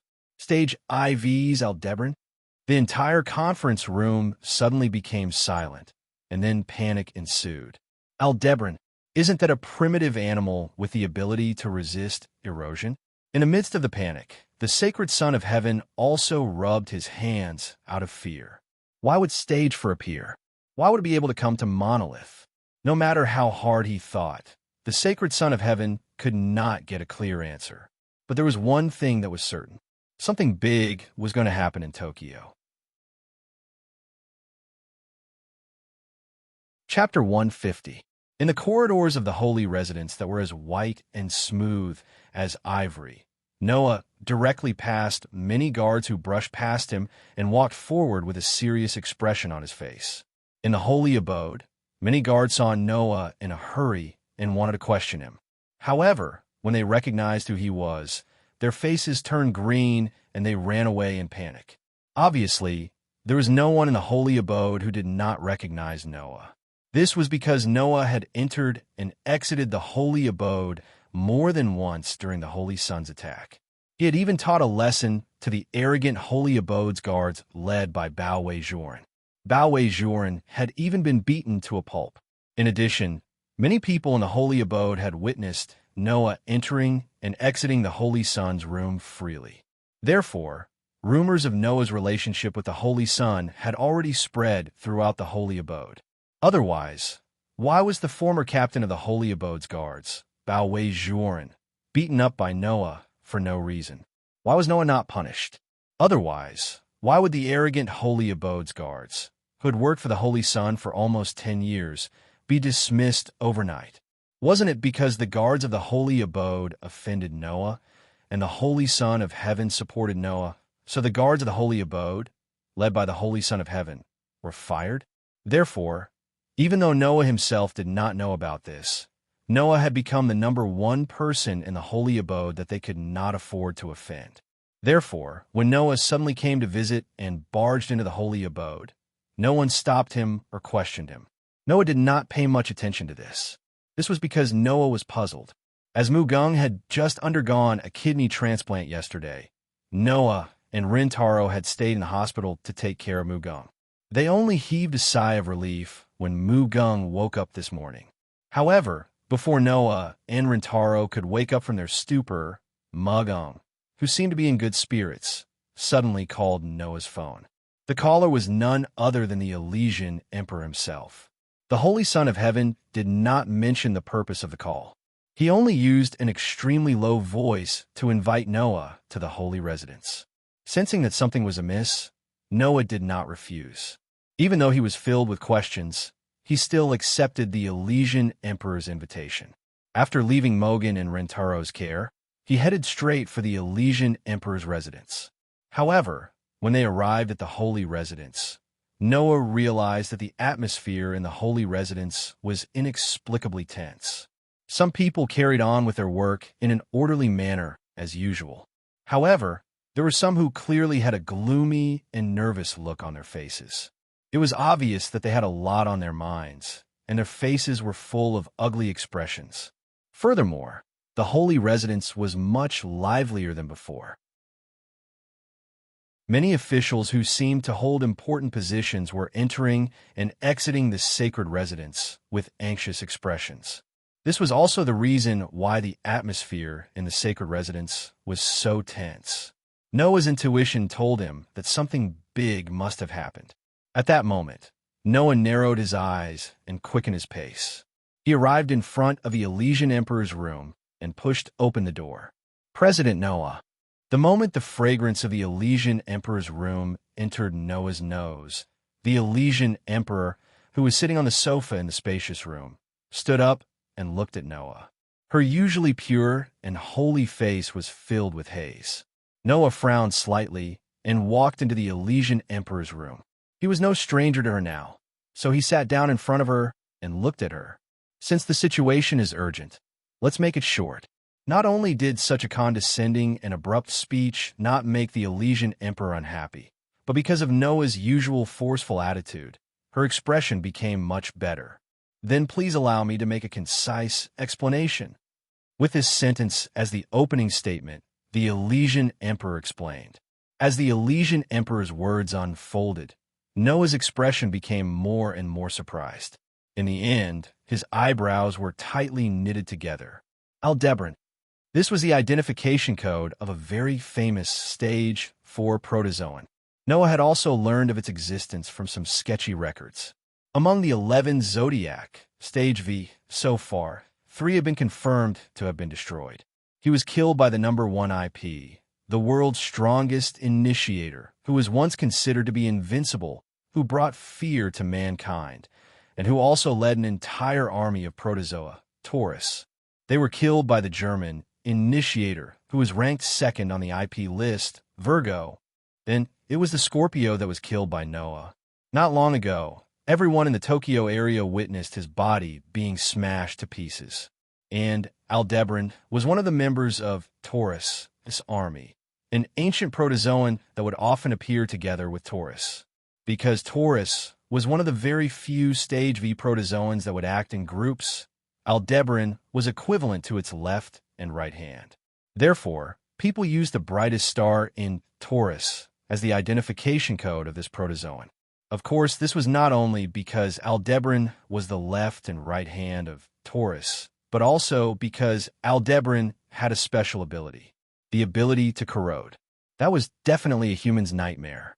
In other words, Tokyo's number 32 monolith was attacked by Aldebaran last night and was also injected with lithium corrosive fluid. Noah sorted out the information he got from Shengzi and slowly raised his head. So, in another 6 days, the entire monolith will collapse due to erosion and whitening, and the protozoa will invade the Tokyo area en masse, leading to the extinction of the Tokyo area. Right? Shengzi nodded his head with a heavy face, and after a while, he pulled himself together and said, "The production of the new monolith has already been put on the schedule since yesterday, but it will take at least 9 days to complete." 9 days? Noah muttered as he bit his fingernails. In 6 days, the monolith will collapse, and the protozoans will invade Tokyo, and in 9 days, the new monolith will be completed. So, in the middle 3 days, the invasion of the protozoans must be stopped, and the Tokyo area will be spared. Soon, the whitening of the monolith will be exposed to the public, and at that time, the entire Tokyo area will usher in unimaginable chaos. Shengzi prayed with his hands clasped in front of his chest, eyes closed, and a compassionate look on his face. Although there is a deep underground bunker in the Tokyo area that can serve as a shelter for the people, it can only hold 30% of the people, and the food inside can only last everyone for 2 months. If the protozoans invaded Tokyo, 70% of the people in Tokyo would become food for the protozoans. And the remaining 30% of the people, even if they survive by relying on the underground shelter, if there is no rescue within 2 months, they will all be finished. Unless a large number of protozoans can be stopped during the 3 days between the collapse of the old monolith and the completion of the new monolith, or else such a desperate situation will befall the entire Tokyo area. Now, the subordinate officials are also gathering capable police companies in the form of an auxiliary force, They are preparing to fight the protozoan army together with the self-defense forces in 6 days. Shengzi raised his head and looked directly at Noah, his eyes full of hope.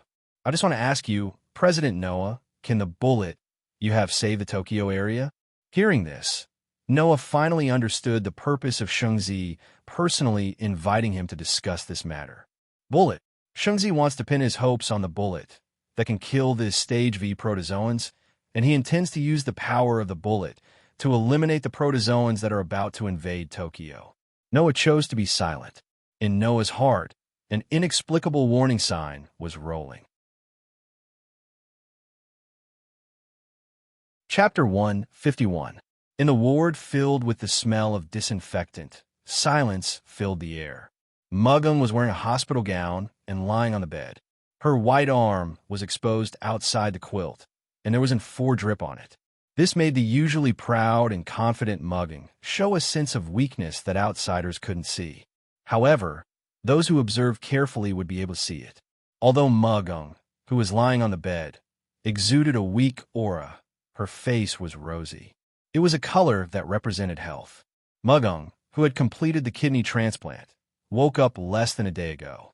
Unfortunately, in less than a day, Mugung, who had regained consciousness, also received a terrifying piece of news that left him speechless and shuddering. The monolith collapsed. Mugung's rosy face was slightly dignified, and she bit her lips.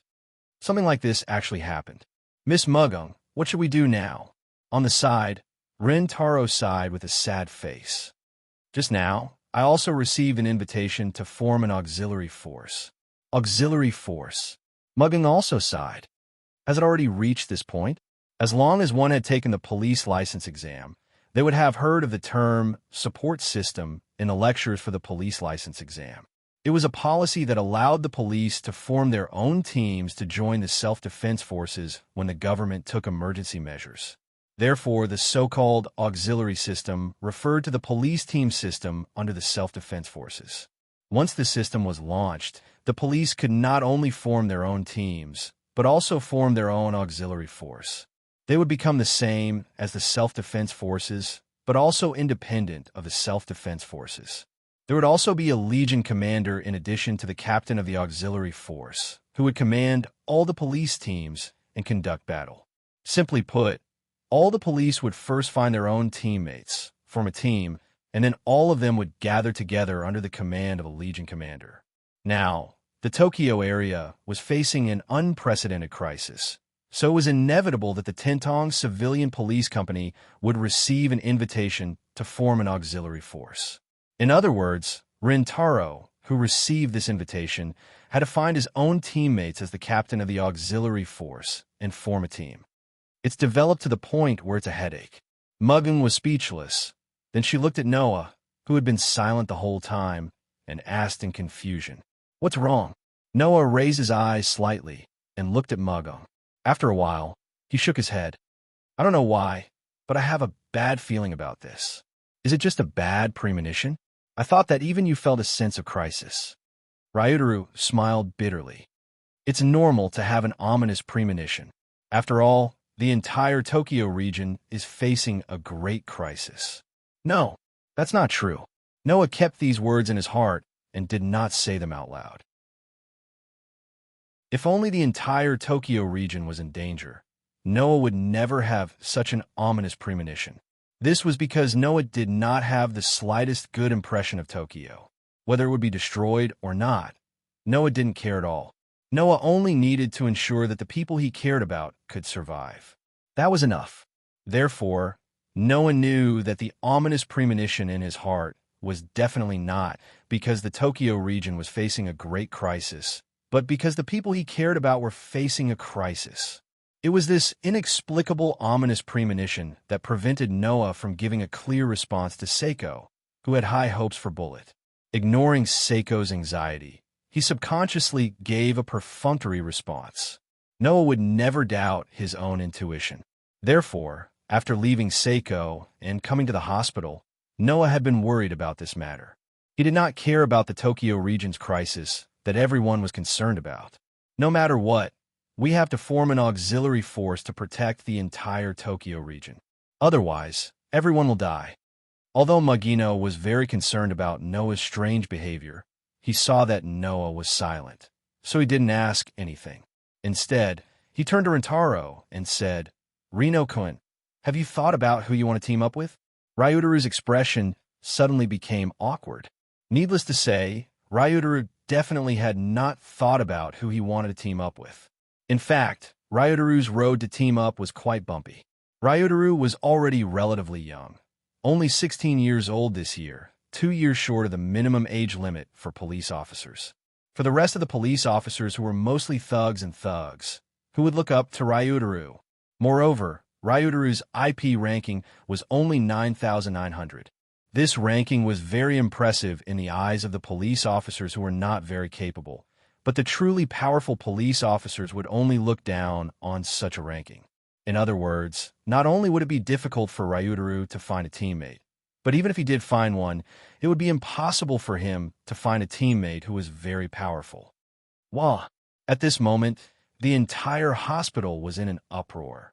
What's going on? Mugung and Ryutaru were shocked, and even Noah was stunned. His heart inexplicably tightened. A thought flashed through his mind, and Noah immediately walked in front of the TV in the ward and turned it on. Beep! When the sound of the TV being turned on echoed in the ward, Noah, Mugung, and Ryutaru saw a piece of news that was specially marked as urgent. It was a news report that was accompanied by an image taken from a helicopter. The volume of the helicopter's propeller was particularly shocking. The reporter's voice also sounded very distant. However, the content of the reporter's words was clearly transmitted to everyone's ears. Unfortunately, Noah, Mugung, and Ryutaru were no longer paying attention to what the reporter was saying with a face full of excitement. This was because their attention was completely captured by the video on the TV. Through the magnification of the camera, a huge black fortress was displayed on the screen. Needless to say, anyone could guess that it was the monolith that guarded humanity's last paradise. However, in addition to the familiar pitch-black color of the monolith in the video, there were also white spots everywhere. Seeing this, Noah, Mugung, and Ryutaru finally understood why there was such a commotion in the hospital. The monolith that was covered in white spots on the television could only be the monolith that had been injected with the nightmare corrosive liquid by the Judas of Aldebaran, causing it to enter a white and crumbling state. It seemed that the abnormality of the monolith in number 32 had finally been discovered. Of course, it was unlikely that an ordinary person would know what it meant for the monolith to undergo such a change. Therefore, the reason for the commotion was probably the scene behind the monolith. A large group of black monsters. A large group of primitive animals of different sizes and shapes gathered behind the monolith in number 32. They roared at the sky, and their scarlet eyes were filled with a murderous light that made people's hair stand on end. How could this be? Ryutaru muttered absent-mindedly. The whitening phenomenon of the monolith was not very intense. How could it be discovered so quickly? I'm afraid it was a coincidence. Mugung said hatefully. Humans are always paying attention to the monolith. After all, it's the biggest guarantee of survival in the apocalypse. There's so many people in the Tokyo area, so it's not strange at all for someone to pay attention to it and notice the abnormality. Noah nodded. He had the same idea. However, on the TV, the following words of the news writer made Noah's expression change. According to the latest news, there is a deep underground bunker in the Tokyo area, but it can only accommodate 30% of the population. The list of people is randomly selected by the computer and will only be announced on the day it is opened.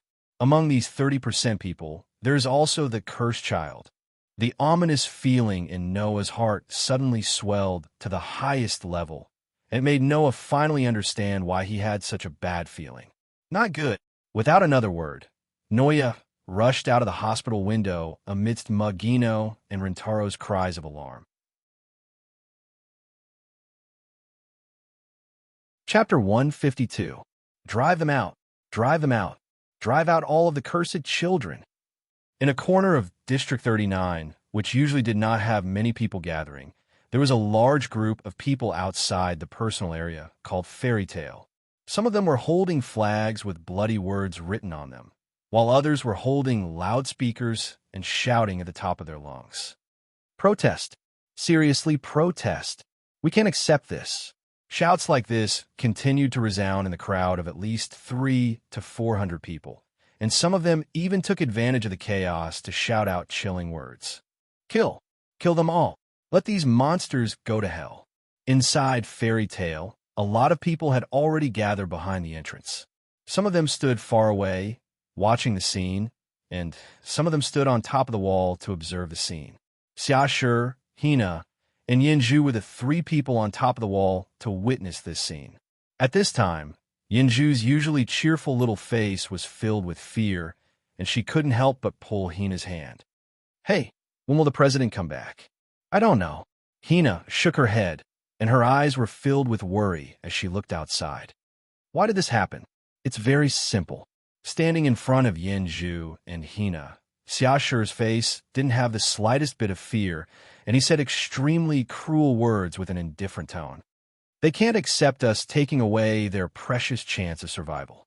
Yes, this was the reason why Fairy Tale, which no one dared to blatantly spread rumors and cause trouble, was once again targeted by the plundered generations in the Tokyo area. The news that number 32, Monolith, was about to collapse had already spread to the point where everyone knew about it. At the same time, the news of the underground bunker that could save the lives of the Tokyo area's residents had also spread like wildfire, and now no one didn't know about it. Needless to say, the opportunity to enter the underground bunker that could accommodate 30% of the residents was very precious. No one would be generous enough to give up such an opportunity and expose themselves to absolute danger. Therefore, almost every resident of the Tokyo area prayed to the gods and Buddhas to bless them so that they could be chosen to enter the underground bunker and ensure their survival. However, when the news that the cursed children were also on the list of candidates spread, the residents of the Tokyo area finally couldn't continue to sit still. It was already a rare opportunity to save their lives, but now, a group of cursed children who could turn into monsters at any time and whose bodies had the blood of animals flowing in them. How could the more than 90% of the residents in the entire Tokyo area who rejected cursed children tolerate this? Therefore, because of the confusion and panic in their hearts about the future had nowhere to vent, try to increase their chances of being selected as much as possible, unable to accept the monsters sharing the survival quota, and so on, the people in Tokyo finally showed their ugly side. The reason was also very simple. It was to change the fact that the cursed child also had a quota to enter the underground bunker. Now, the people who still had some sense left had already gone to the holy residence to protest, trying to make the Holy Sun change this decision. The brainless residents who had lost their rationality had all gathered here with their heads burning. They spat at the fairy tale, the shelter of the cursed child, as if by doing so, they could replace the chosen cursed child and enter the underground bunker. Therefore, the residents of the Tokyo area who were occupied by the idea of wanting to live triggered the first scene that led to the Tokyo area entering a state of chaos. Listening to the angry protests and curses from outside Fairy Tale, many people in Fairy Tale also expressed something with indignation. Is the president not back yet? Are we going to tolerate their impudence? Why don't we just go out and chase them away? No, that will give those insects who have lost their sense of reason to fight for their lives, and then cause a big riot. What are you afraid of? Aren't they just a group of ordinary people? We have a lot of police here, and who knows how many cursed children. Dealing with a group of ordinary people is easy. Yes, that's right. Although most of the people in Fairy Tale were the cursed children, there were also many police officers, teachers, researchers, and other miscellaneous people. Even the oldest was only 10 years old, so the cursed children, who could be considered to be at the level of a child, seemed to be at a loss for what to do when the adults started making things difficult for them. They were also very afraid. However, other than the children, everyone else was angered by the adults. Seeing that the atmosphere was getting more and more tense and getting worse and worse, the anger and ruthlessness in both sides were also rising by the second. Many children were already crying, making Xiashi, Yinzhu, and Hina a little anxious. Seeing that the children were scared to tears, the anger in the hearts of the adults in Fairy Tale was also successfully ignited. Go out and teach them a lesson. Go. In an instant, many police officers took the lead and rushed out of Fairy Tale with angry faces. They're coming out. They're coming out. Go. Fight out with them. Chase them out. The plundered generation, who had gathered outside Fairy Tale to cause trouble, also crazily raised all kinds of weapons in their hands, such as sticks, kitchen knives, baseball bats, and so on, in an attempt to turn the confusion of the future and the fear of not being able to survive into violence and venting it out. Bang! Just as the Fairy Tale people were about to rush out of the door, the plundered generations were about to go crazy, and the two sides were about to collide. A gunshot rang out, startling everyone present and causing them to raise their eyes and look over. On the wall of Fairy Tale, Xiashi, Yanju, and Hina also heard the gunshot and turned their gazes to the source of the sound, immediately revealing a joyful expression. President. The person who came was Noah, who had rushed over from the hospital, raising the modified revolver with smoke coming out of the muzzle high above his head. Noah slowly raised his head. A pair of dark and deep eyes with a bone-chilling light swept over the brainless residents who were planning to rush into Fairy Tale aggressively. The next moment, a chilling voice echoed in the air. In 10 seconds, if anyone continues to stay here and cause trouble, I will exercise self-defense in the name of the owner of Fairy Tale and kill the troublemaker on the spot. After saying this, Noah lowered the hand holding the revolver, not giving anyone a chance to speak, and with a cold voice, he began the countdown. 10, 8, 7. As the countdown began, a ferocious aura that made everyone's hair stand on end rose from Noah's body, causing the brainless residents to stiffen. The fear of death in the depths of their hearts suddenly erupted. Run! After someone shouted this, flags, sticks, horns, and other items with bloody words written on them were thrown to the ground in a series of Polypola sounds. All the residents who had gathered to cause trouble also panicked and fled in all directions, scattering like birds and beasts. Oh. Inside Fairy Tale, regardless of whether it was the adults or the children, they all erupted in cheers as if they had won a victory. President, brother. Yanju and Hina both rushed out of Fairy Tale and threw themselves into Noah's arms. President. Xiashi also walked over. Her face, as cold as usual, had an unconcealable sense of relief. Hugging Yanju and Hina, Noah nodded at Xiashi, glanced at the brainless residents who were running away in a hurry, a haze flashing in his eyes. Chapter 153. In the central plaza of Fairy Tale, Noah, Xiashi, Yanju, Tina, and a few other people stood together. In front of Noah and his group, there was a pile of packages that either had a timer or were tightly wrapped in waxy yellow tape. There were at least 500 to 600 packages. Looking at the bags piled up in front of them, Noah, who was always good at controlling his emotions, Xiashi, who was indifferent, Tina, who had a sloppy personality, the innocent Yanju, and the rest of the people present all had ugly expressions on their faces. Not long after, around them, there were quite a few people who were carrying similar packages. With ugly and serious expressions, they piled the packages in front of Noah and gnashed their teeth in anger. President, we found another 20 or so. 20? Tina said in disbelief. Then with the ones on the ground, wouldn't there be a total of 754? Liar, Yanju cried out in fear. If that's the case, then once all of these things are lured away, Fairy Tale. Fairy Tale, at that time, I'm afraid there won't be any Fairy Tale anymore. Xiashi spat out words of anger, which was rare of him. That's 754 bombs. That's right, bombs. Piled up in front of Noah and his group were all bombs with extraordinary power. Moreover, these bombs were all dug up from various corners of Fairy Tale not long ago. It was just like what Xiashi said.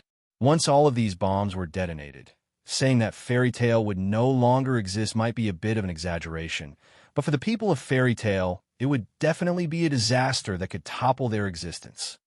Bastards. They actually dared to do this. Standing behind Noah, the people of Fairy Tale cursed out angrily. Their eyes and faces were filled with anger that could not be extinguished.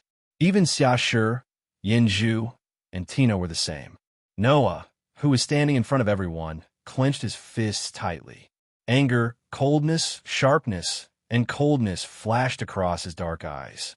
Everything that could be expected flashed across his eyes. There was never a lack of crazy people in this world. Now, the Tokyo area was facing a great possibility of direct extinction. Under such circumstances, the madness that was suppressed in people's hearts that was usually controlled by reason, along with the fear of death, was completely vented out. An opportunity to enter the underground bunker triggered the conflict between the Tokyo residents and the cursed children. However, that was nothing. The truly terrifying people were those who were completely crazy. In order to survive, people who could do anything. For example, those who wanted to reduce the candidate list as much as possible in order to increase the chances of entering the underground bunker. Simply put, those who wanted to be able to enter the 30% range to kill people, increasing their chances of being selected by reducing the number of candidates. Another example was those who stole, robbed, gambled, and risked their lives in order to get a ticket out of the Tokyo area that was about to become a hopeless situation. It had only been half a day since the news of the collapse of Monolith 32 was known to the world in the form of news. However, in a recent period of time, the plane tickets that could leave the Tokyo area had already been sold out crazily. In order to get such a ticket, people had already fallen into a frenzy. Now, even if you were casually walking on the road, you could be directly knocked out by a stick and searched. And now, the bombs that were buried in every corner of Fairy Tale not long ago in front of Noah and the others were undoubtedly the masterpieces of the former. Noah had been aware of it for a long time. When he found out that the ominous premonition in his heart was that the plundered generation was about to target the cursed child because of the list of candidates to enter the underground bunker, Noah felt that in this conflict of life and death, the plundered generation would definitely not be as simple as in the past. Facts proved that Noah's intuition was right. The 754 bombs in front of him were the best evidence. In order to survive, the Tokyo residents who showed their ugly side finally made a move against the cursed child that they hated very much. Noah took a deep breath and suppressed the tumbling emotions in his heart. However, there was no longer any emotion in his eyes. Instead, he looked to the side with complete indifference. "Let me go. Do you know who I am?" The one who shouted such a sentence was a tall, thin man with sinister eyes like a snake. That was a person who was not unfamiliar to Noah. "I'm the captain of the Holy Residence Guards." The man roared. "You dirty policemen dare to treat me like this. You're finished. You're finished." Impressively, it was Zhuo. At this time, Zhurun, who was roaring crazily, was tied up and thrown on the ground. Behind him, there were about 30 people who were also tied up tightly, lying on the ground. They were shouting and yelling at the surroundings. However, around these lambs that had been reduced to prisoners waiting to be slaughtered, the members of Fairy Tale were all casting cold and furious gazes at them. This caused the prideful Bao Meng Zhuo to be the first to be unable to take it, and he began to shout like a maniac. In front of everyone present, Noah walked step by step toward Zhuo Shaoran. Zhuo's shout came to an abrupt end. Looking at Noah, whose face could not be seen, walking towards him step by step with his head lowered, a look of fear appeared in Zhuo's eyes. What do you want to do?" Noah still had his head down and walked in the direction of Zhuo Shaoran. This caused Zhuo Shaoran's fear to rise to the highest point. The memory of being taught a lesson by Noah in the past also surged into his mind, causing him to shout without caring about his image. Wait, don't come over. Don't come over, ah." Amidst the screams, a strong and powerful kick mercilessly landed on Zhuo Shaoran's chest. Bang! Poochie! Zhuo Shaoran spat out a mouthful of blood. His body flew out and heavily landed on the ground not far away. However, almost at the same time, the foot that had just kicked him ruthlessly once again stepped on the chest of Zhuoren Baowei. Bang! Ah! Zhuo Shaoran let out a painful scream. Unfortunately, at the scene, no one showed any sympathy for Zhuo Shaoran's experience. They were still cold. "Speak."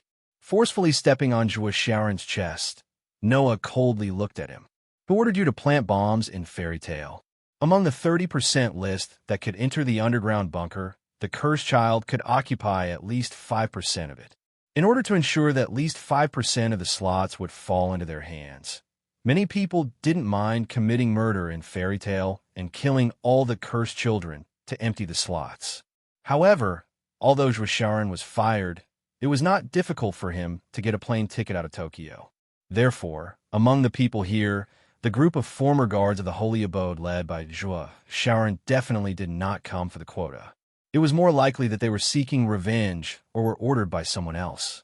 Otherwise, how could an ordinary person obtain a total of 754 bombs so easily? Ugh. Sharon opened his mouth wide like a scream. He wanted to say something, but was tortured to the point where he could not speak. Take all these people with you. Noah kicked Sharon out again. Turning around, he did not care about Sharon, whose life or death was unknown. As he walked in the direction of the door, he squeezed out this sentence. Let's go to the Holy Abode. Chapter 154. Outside the Holy Residence. A group of residents in the Tokyo area held up flags of opposition and protest, shouting loudly in the direction of the Holy Residence, making all the voices mix together, forming an unbearable noise. In addition to the residents of Tokyo who held up flags of opposition and protest outside the Holy Residence, in front of the gate of the Holy Residence, a group of reporters with microphones and staff with cameras also gathered together, asking very sharp questions. Lord, what do you think about the opinions of the residents of the Tokyo area? Will you cancel the decision to give the cursed son a place to enter the underground bunker? Isn't this the wish of the people, or do you intend to ignore the wishes of the people? Has the list of people to enter the underground bunker already been decided by you? Please answer. Lord, being questioned by a group of reporters, or even forced to answer, under the protection of the guards, standing in front of the gate of the Holy Residence, the Holy Son, who accepted this large-scale press conference, responded calmly with his usual holy face. I can understand everyone's feelings. I am also very sad that we can't protect all our citizens, but please believe in our strength. This is not necessarily despair. We will definitely think of a way to solve this crisis. In the past, with the incredible affinity and influence of the Holy Son, the residents of the Tokyo area would be relieved with just such a sentence. However, unlike in the past, this time, it was not just the problem of the Tokyo area that was about to face a major crisis, but the other problems involved by this problem were the real key. People have a dark side. In the past, people could only hide the dark side of their hearts and live a relatively peaceful life. However, once this peace is broken, darkness like this will also break out. Fear, horror, panic. Human beings who have been dominated by such emotions can no longer be described as rational. One by one, they are crazy, as if they have a deep hatred for the Holy Son, and they don't want to accept the explanation of the Holy Son at all. Therefore, before the reporters could continue to ask questions, the crowd began to clamor again. The Holy Son of Heaven seemed to have expected that this matter would not be resolved so easily. In addition to continuing to respond to the list of names and places to enter the underground bunker, he also began to encourage the residents to seek refuge in other areas. However, the number of planes was overwhelmingly insufficient. Therefore, the words of the Holy Son of Heaven did not ease the tension that enveloped the entire Tokyo area. Under such circumstances, the ugly side of human beings was completely revealed. Some people have already begun to criticize the Holy Son of Heaven for being incompetent, for not being able to protect the Tokyo region, for not being qualified to be the ruler of Tokyo, and so on. Some people angrily scolded the Holy Son for being muddle-headed. He did not use the rare life-saving opportunity on the people, but instead gave it to the cursed child. He simply did not care about the lives of the people. Some people even started to make personal attacks on the Elysian Son of Heaven's female identity, causing the scene to become chaotic. If this continues, the residents of the Tokyo area, who can't control their emotions, may directly turn into violent mobs. Moreover, Once the violence of the thugs exceeded the level that the police and autonomous patrol could handle, then the entire Tokyo area could develop into a state of anarchy and chaos. Even without the attack of the primitive animals, it would transition into a chilling and barren land. Looking at the people in front of him who have completely lost their minds and were dominated by the madness in their hearts, the Holy Son of Heaven's face was still calm, but there was unconcealable sadness in his eyes. He had to show peace. This is the philosophy that has always been in the heart of the Holy Son of Heaven. However, looking at the chaotic situation in front of him, the Holy Son of Heaven felt that everything he has done in the past was in vain, and the feeling in his heart was imaginable. Of course, the Holy Son of Heaven also knew that these people did not really want to vent their violence, but because of the fear, panic, and terror in their hearts, the people of the Tokyo area fell into a situation where they could not control themselves. This is the bad side of human beings, an unavoidable bad side. Therefore, I must understand. While telling himself this, the Holy Son of Heaven couldn't help but think of the boy who was not afraid of power, not afraid of his identity, extremely strong, domineering, and not lacking in gentleness in front of him, and left a particularly deep impression on him. Naturally, the Holy Son of Heaven also involuntarily thought of the other party's words. I don't find a reason to protect the Tokyo area, to protect those who only have hatred left, and to treat a group of children cruelly. How much did these words fit in with the current situation? Thinking of this, the Holy Son of Heaven's heart was depressed, but he still had to maintain a calm face. Unfortunately, it didn't take long for this calm to be completely broken. In the crowd of the Tokyo area residents gathered in the periphery, a chaotic sound of footsteps could be clearly heard even in the noisy scene, attracting everyone's attention. Get out of the way! Get out of the way!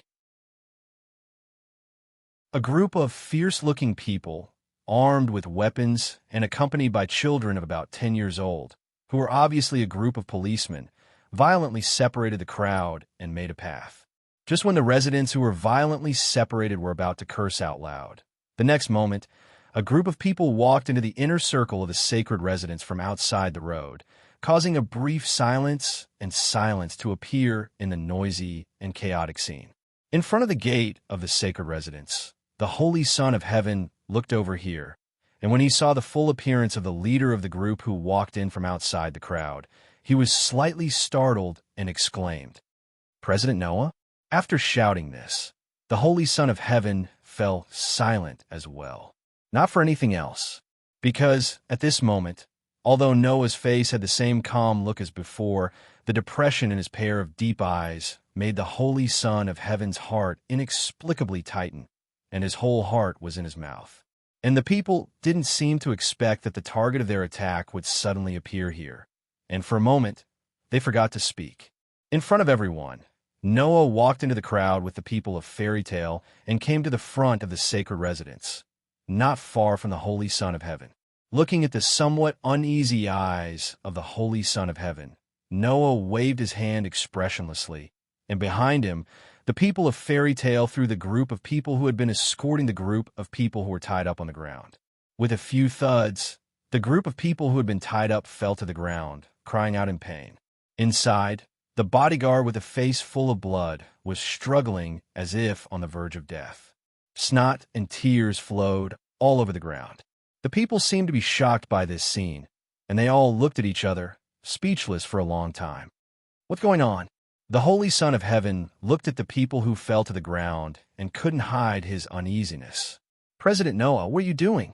Noah first closed his eyes and then slowly opened them. These people are the criminals who just planted bombs in Fairy Tale and attempted to commit murder.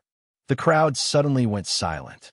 Noah's short sentence was enough for everyone to understand the whole process of the whole thing, and even the cause and effect of this incident. The Holy Son of Heaven also understood why he felt inexplicably uneasy. Anxious, he opened his mouth and wanted to say something, but he was interrupted by Noah in advance. I'm here to ask everyone a question. With his back turned, Noah faced the crowd, looked around at everyone, and his voice echoed clearly. Let me ask you, Do you hate these children so much that you can't wait for them to all die? As soon as the sentence came out, a stifling silence suddenly filled the crowd. Then the crowd erupted with such voices. A group of monsters. All of them deserve to die. It was as if a fuse had been lit. Everyone in the audience began to shout loudly.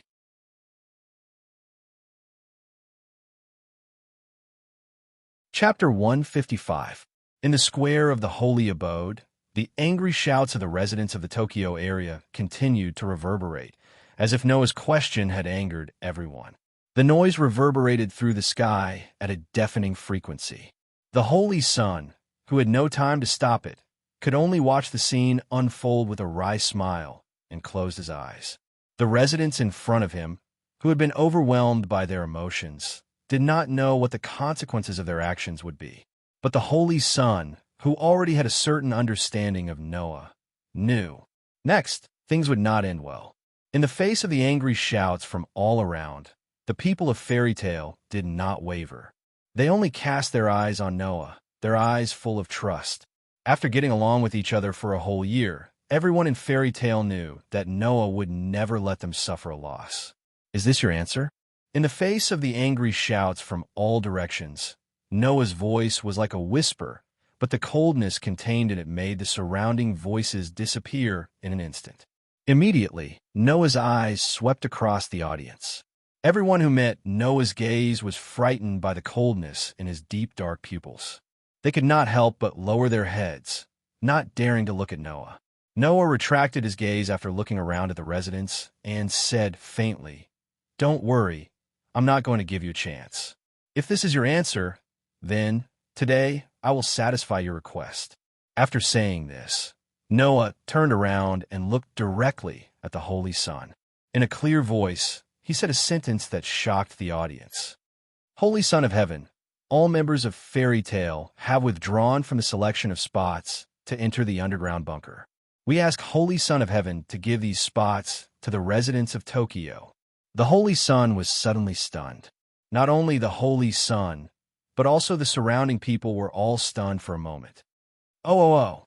When they came to their senses, the residents looked at each other and broke out into cheers. Undoubtedly, this was taking away the chance to live, indirectly taking away the lives of others. There were at least 1,000 residents of the Tokyo area here, but they did not feel guilty at all. As if they had won some kind of victory, they cheered in unison. In response to this, the members of Fairy Tale who were standing in the middle of the crowd all had their own reactions, but none of them said anything. This was a sign of absolute trust in Fairy Tale. Even if, now, Noah's decision was equivalent to cutting off their last chance to live in the Tokyo area. At the moment when all the people around cheered in unison, Noah sneered. In the next second, Noah's words froze the cheers of the audience. At the same time, we, Fairy Tale, will also withdraw from the battle to protect the Tokyo area. Wadash! The Holy Sun's beautiful face suddenly turned pale. At the scene, many smart people also realized how big of an impact Noah's words would have. Their faces changed dramatically, and cold sweat flowed down their faces. As for the rest of the residents, after a while, they understood the importance of this sentence after being hinted at or told by others. Due to the special way in which the fairy tale existed, the initiator and promoter of the fairy tale were both excellent. Unlike other initiators, Fairy Tale's initiator had received combat training from the beginning and was much stronger than the average initiator. Fairy Tale's promoter was also allowed to partner with the Cursed Child because of Noah's personal approval. It was also better than other promoters. In addition to Fairy Tale's special way of operating the guild, there were also many foreign police partners who joined Fairy Tale. Among them, there were countless strong police officers. To put it bluntly, in the entire Tokyo area, almost half of the famous police officers were in Fairy Tale. To put it bluntly, in the entire Tokyo area, Fairy Tale's police officers accounted for a large part of the total number of police officers. In other words, if Fairy Tale's police officers really withdrew from the battle to protect the Tokyo area in the future, it was equivalent to digging out a large part of the police force in the Tokyo area. In this way, If the battle to protect the area in the future needed police officers, then the probability of the Tokyo area being destroyed would increase exponentially with the withdrawal of Fairy Tail. In the end, Noah's decision was likely to be the last straw that would destroy the Tokyo area. President Noah. Shungzi stepped forward as if he couldn't tolerate it and raised his voice a little. How can you do this? Why not? Noah looked at Shungzi with an emotionless gaze. Since the people here want us to die, then why should we protect the people who want us to die? But, what problem can you solve by doing this? Shungzi said with some agitation. You're also people who live in the Tokyo area. If the entire Tokyo area is destroyed, can you still survive? This is what we need to care about. Noah glanced at Shungzi. You don't have to worry about it, Shungzi. Shungzi still wanted to say something, but Noah was too lazy to continue listening. Turning around, in front of all the people and the cameras, Noah made such a declaration. Although most people are stupid, even the remaining few smart people have to take responsibility for their words and actions once they do something wrong. So, if the Tokyo area is destroyed in the future, most of the people here will die in the hands of the protogut animals. Then, don't forget that the people who will force away the power to save you will be yourselves. It's you who made the declaration that those who protect you should die. It's you who created your own path to death. Don't ever forget about this, and Noah pulled out the gun at his waist, aimed at the forehead of Takahito, who fell to the ground, and pulled the trigger. Bang! After a gunshot, Zhuo Ren's head exploded. His head was directly blown apart by a bullet that was comparable to an anti-tank sniper rifle. Bang, bang, bang, bang.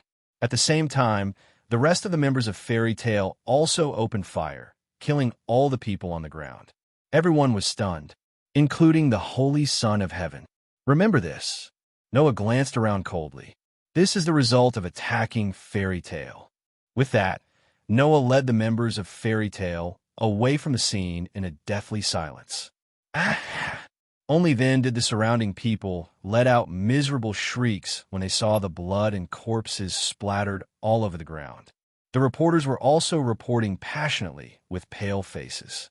The Holy Son of Heaven stared at the corpses on the ground and then looked in the direction of Noah's departure. At this moment, his slender figure seemed extremely lonely. Why? Why did it come to such a point?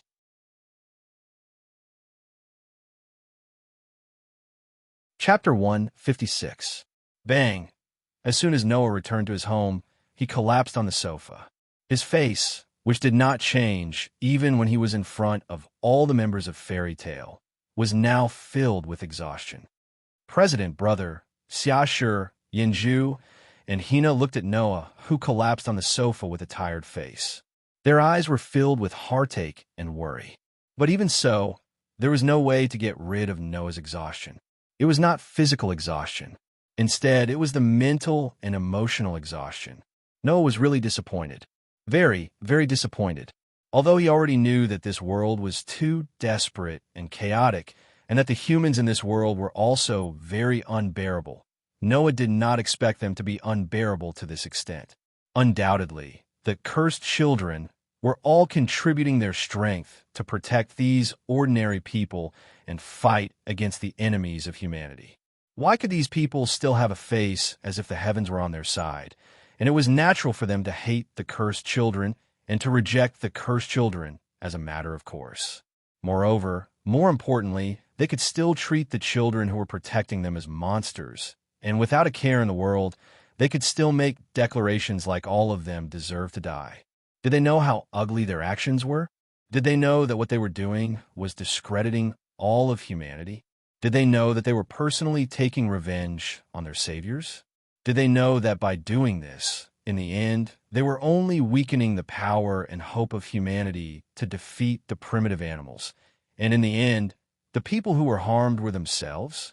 From a moment he made up his mind to protect Fairy Tail, Noah was mentally prepared to become enemies with all the humans who were hostile to the cursed children.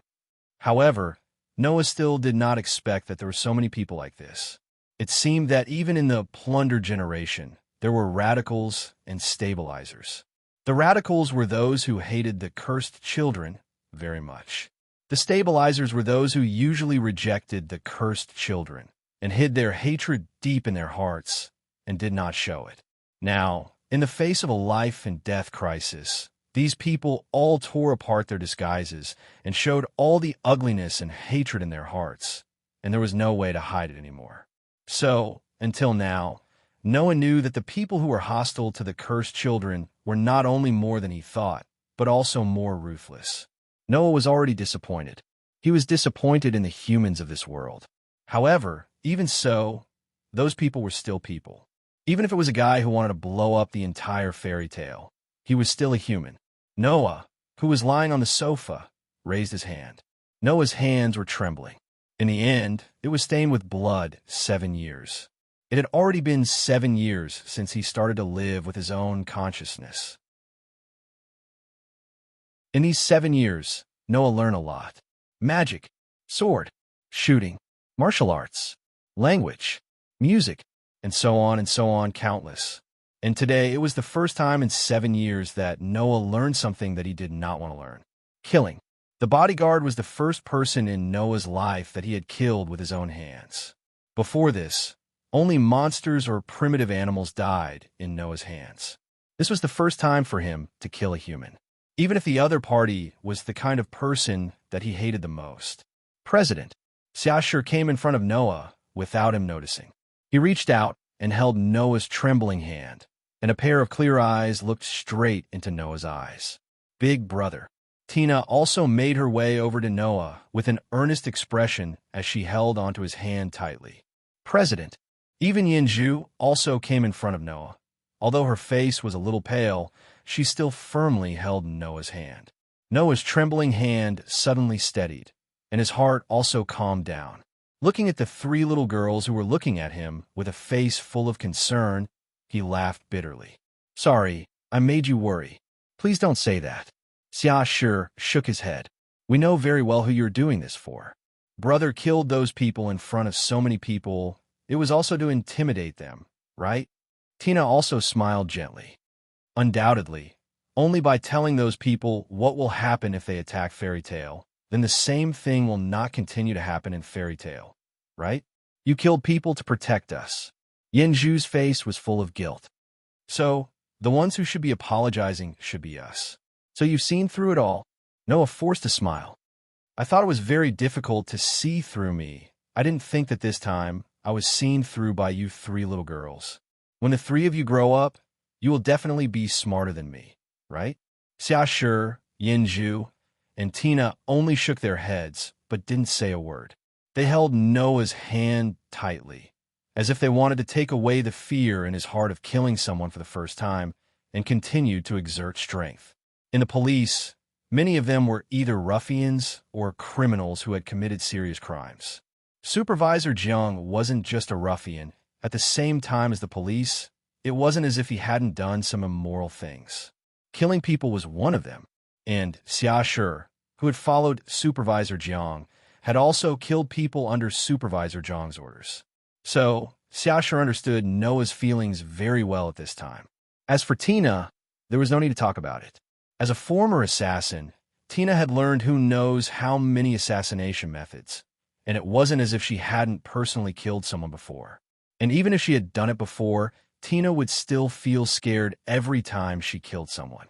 So, Tina was also the one who understood Noah's feelings the most.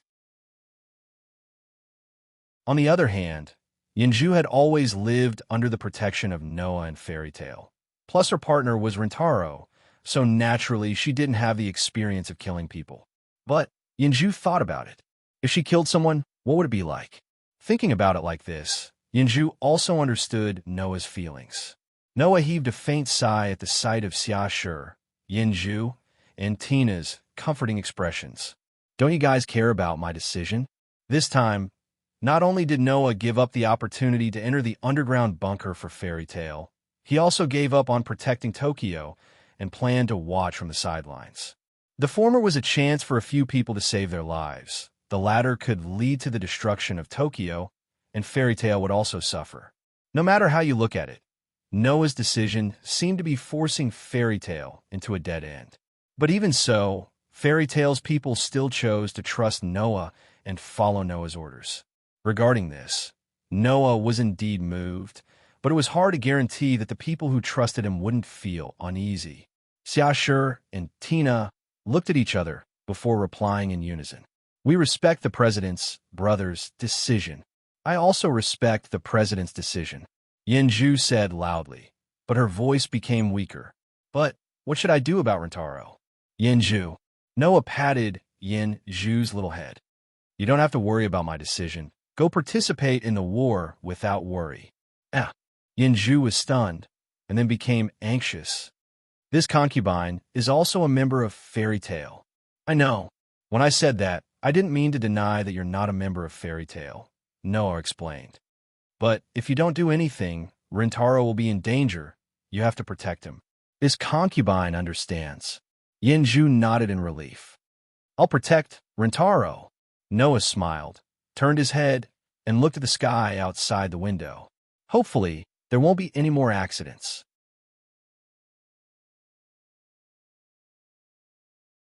Chapter 157. There was still one more day before the monolith would collapse. As the countdown gradually approached, the situation in the Tokyo area became more and more chaotic. Now, the price of a plane ticket to other areas had already been raised to a sky-high price. In order to be able to gather enough money to buy a plane ticket to other areas, the residents of the Tokyo area had already gone completely crazy. Stealing and robbing had become the most common daily activities in the Tokyo area.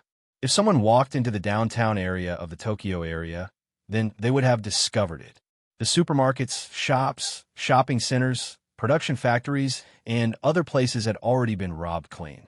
All of the goods had disappeared, leaving behind only broken glass and some bloodstains that silently accused violence. In addition, some of the rich people's houses had also been broken into by a group of crazy residents like bandits, leaving behind broken doors that swayed back and forth in the cold wind, making gg sounds. The entire Tokyo area had already become a hellish place. Even when the situation was so chaotic, some controversial topics were still circulating. Among them, the matter of Fairy Tale occupied at least 80% of the range. Through the live broadcast, the declaration that Noah made in front of everyone that day had already become a big event that no one did not know about. Regarding the matter of that day, many people also had their own opinions. The people who still retained their sense of reason hated those fellows who were also human beings. They felt that they were discrediting the entire human race and directly caused the entire Tokyo area to lose a huge force to protect it. They cursed and scolded them endlessly. The people who had lost their sense of reason seemed to have begun to feel afraid of the consequences of their actions, but they did not have the slightest bit of self-reflection or regret, falling into a complete daze. And the people who witnessed everything that day, and the culprits who caused all of this on one hand, were secretly afraid. On the other hand, they pretended to be calm, indignantly expressing that even if there was no police, the Tokyo area still had the self-defense forces.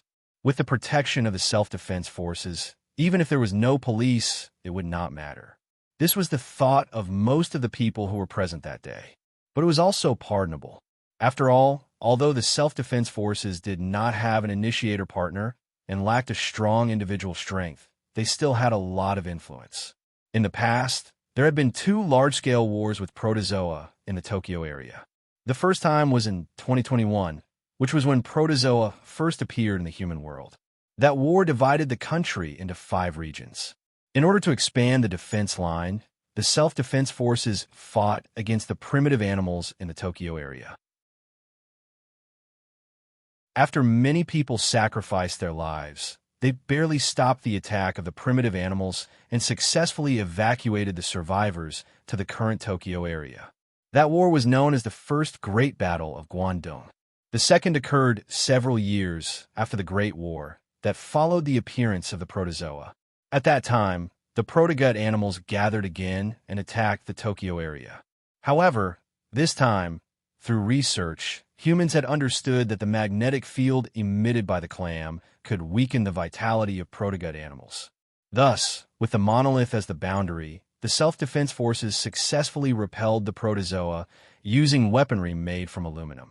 That war was known as the Second Great Battle of Guangdong.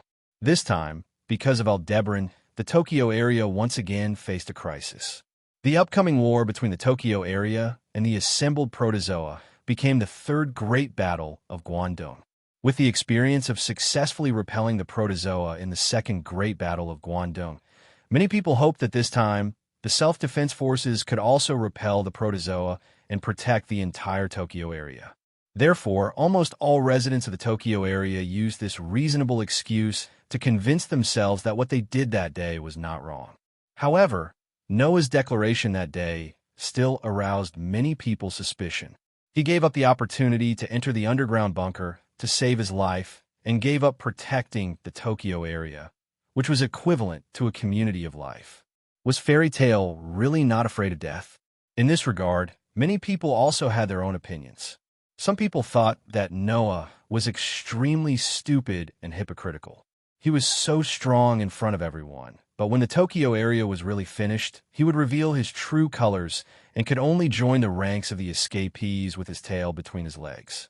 Some people thought that Noah was also skeptical about whether the police could stop the attack of the protozoa, so he planned to stand by and leave the mess to the self-defense forces. He would not participate in it himself. If he saw that the situation was not good, he would definitely have other plans. However, some people who thought that they were smart felt that since Noah made such a declaration in front of so many people, unless he really did not want to live, this declaration was definitely not as simple as it seemed on the surface. Therefore, one day, such a news report appeared in newspapers and on the internet. Quitting does not mean that you do not want to live. Fairy Tail, is there a way for me to survive? As soon as this report came out, it immediately caused an uproar and gained the approval of almost everyone. In this way, there's also an explanation for why Noah made such a declaration so confidently. Because of this, a series of questions were also triggered. President Xiaoshi carried a whole pile of papers and walked to Noah's desk with some effort. He threw them on it and said in a rare, embarrassed manner, "This was just sent in." Hearing this, Noah, who was sitting at the desk, sighed heavily. Are they here to apply to join Fairy Tail again? Yes. Xiaoshi nodded helplessly. These people seem to believe that we have a way to save their lives. All of them have come to seek refuge with Fairy Tail, hoping to be protected by Fairy Tail. Then just like before, find someone to seriously review them. Noah waved his hand impatiently. It's still the same 3 requirements. Those who don't hate the cursed child, those who can accept the cursed child, and those who have good moral character, let them join. The rest of you, chase them out. Got it. Xiaoshi nodded, picked up the tall pile of papers, and walked out with difficulty. As for Hina, she had already come here 10 minutes ago with a pile of applications like Xiaoshi. At this time, the door was open again. Same as before. Noah said without looking up, just find someone to review them. However, this time, Noah did not wait for a crisp answer, but a silence. Noah, who was puzzled, looked up and saw a man and a woman. It was Rintaro and Magino. Why are you here? Noah looked at Magino with some surprise. Is your body okay? The most basic movement is no longer an obstacle. Magino answered honestly. But if you want to fight, I'm afraid you'll have to wait for a while. Then it's not a problem. Noah shrugged. Anyway, it's best to see you healthy. Magino smiled.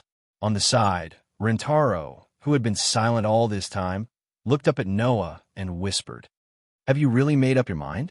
The words came out of nowhere, but Noah smiled indifferently. I knew you would come to me. You knew? Rintaro was slightly taken aback. That's right. Noah met Rintaro's gaze. After all, I've said before that you're the kind of person who would sacrifice yourself without hesitation if you can carry out a righteous cause. Even the people around you would hesitate to sacrifice themselves. So, I've long guessed that you would come here to question me for the lives of those people. Rintaro was speechless. Basically, Noah had guessed Rintaro's purpose for coming here.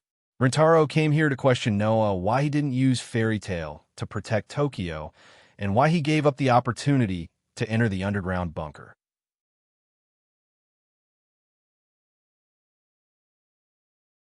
Chapter 158. Noah once said in front of Rintaro that Rintaro was the kind of person who would sacrifice himself for the greater good. At that time, Rintaro even refuted him, saying that he wasn't the kind of person who would die early. Unfortunately, Ryutaru's questioning had exposed the essence of righteousness hidden deep within him. I just don't understand why you're doing this. Rintaro clicked his tongue, as if he was a dead duck who refused to admit his mistake. It's not for the greater good. Is that so? Noah looked deeply at Rintaro. Do you really not understand why I'm doing this? Rintaro opened his mouth, but he was at a loss for words for the second time. It would be a lie to say that he didn't understand why Noah was doing this. After all, even an idiot would know that Noah was representing the fairy tale to make such a declaration. It was to protect the cursed children living in the fairy tale. People could not tolerate the cursed children, and they even wanted all of them to die. Noah, on the other hand, wanted to protect these children so that they could live happily. Therefore, Noah made such a sound on behalf of these children who were used to being bullied. It was just like what Noah said before. Standpoint. Because of the difference in standpoint. Therefore, Noah had to stand on the opposite side of the entire Tokyo area. Even if that's the case, there's no need to use such an extreme method, right? Rintaro couldn't let it go. Are you really going to watch the entire Tokyo area die in the hands of the protogut animals? Why not? Noah said indifferently. Since they can casually say that they want us to die, why can't we just watch them die? You're too extreme, Rintaro said loudly. Just because they don't treat you well, you're going to watch them die. That's why I said, Rintaro, I'm not like you. Noah was still as calm as ever. If someone hurts the people around me, then I definitely won't be able to persuade myself to let them go for the sake of the so-called righteous cause. Fairy tale will always exist for the sake of her family and companions. I should have told you that before. Rintaro's expression was conflicted. He still couldn't let it go. Mugung, who had personally witnessed the conversation between the two, could only sigh inwardly. From Mijinto's point of view as a bystander, both Noya and Rintaro's statements were correct.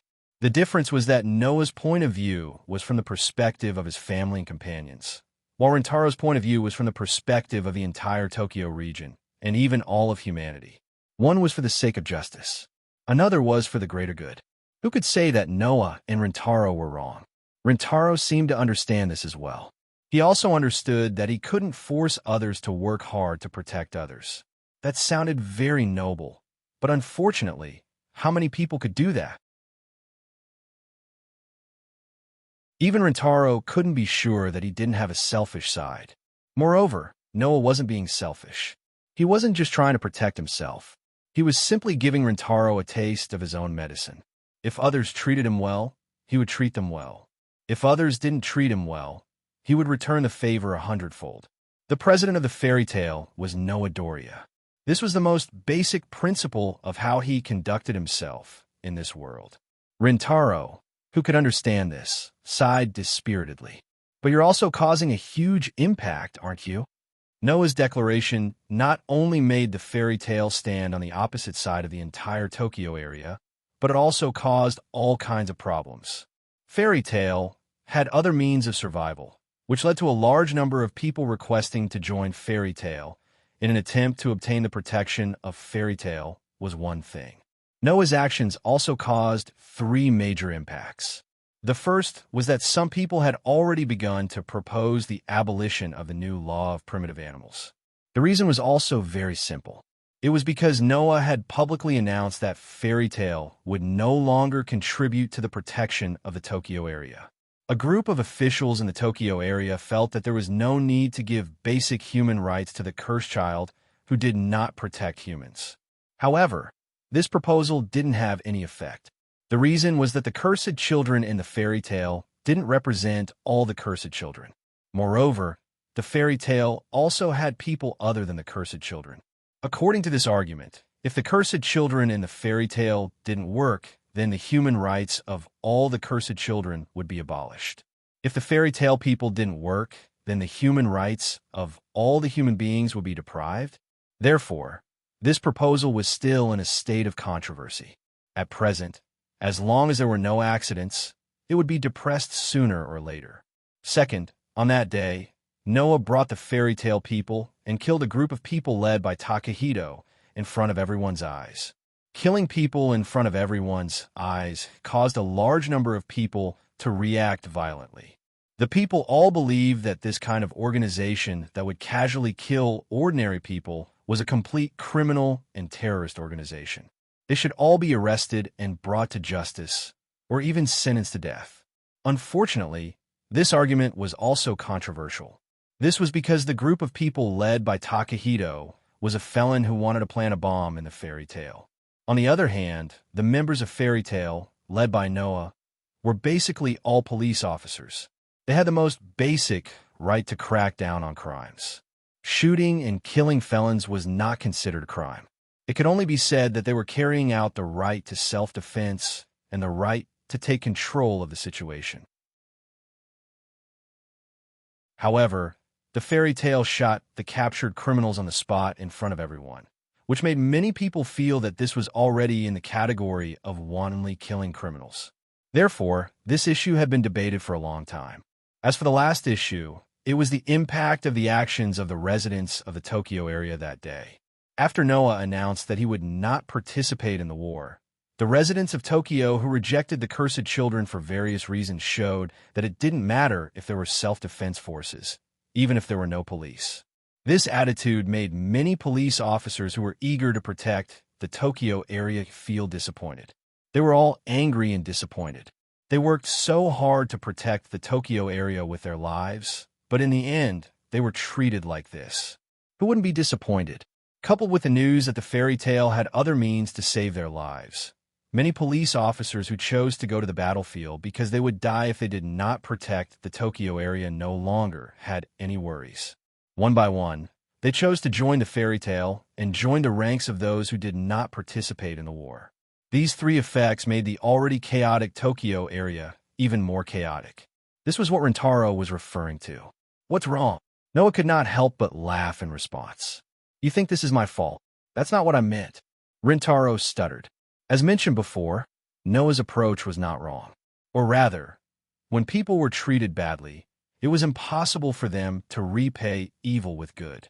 That was human nature. At this moment, Mugung, who inadvertently looked out the window, narrowed his eyes and shouted in shock. How was this possible? Hearing Mugung scream, Noah and Rintaro, who were about to start a new round of debate, were stunned. They followed Muging's gaze and looked out the window. The next moment, the scene that was imprinted in their eyes made Noah and Rintaro's pupils constrict. A feeling of shock started from the soles of their feet, rushed up their bodies, and spread to the top of their heads.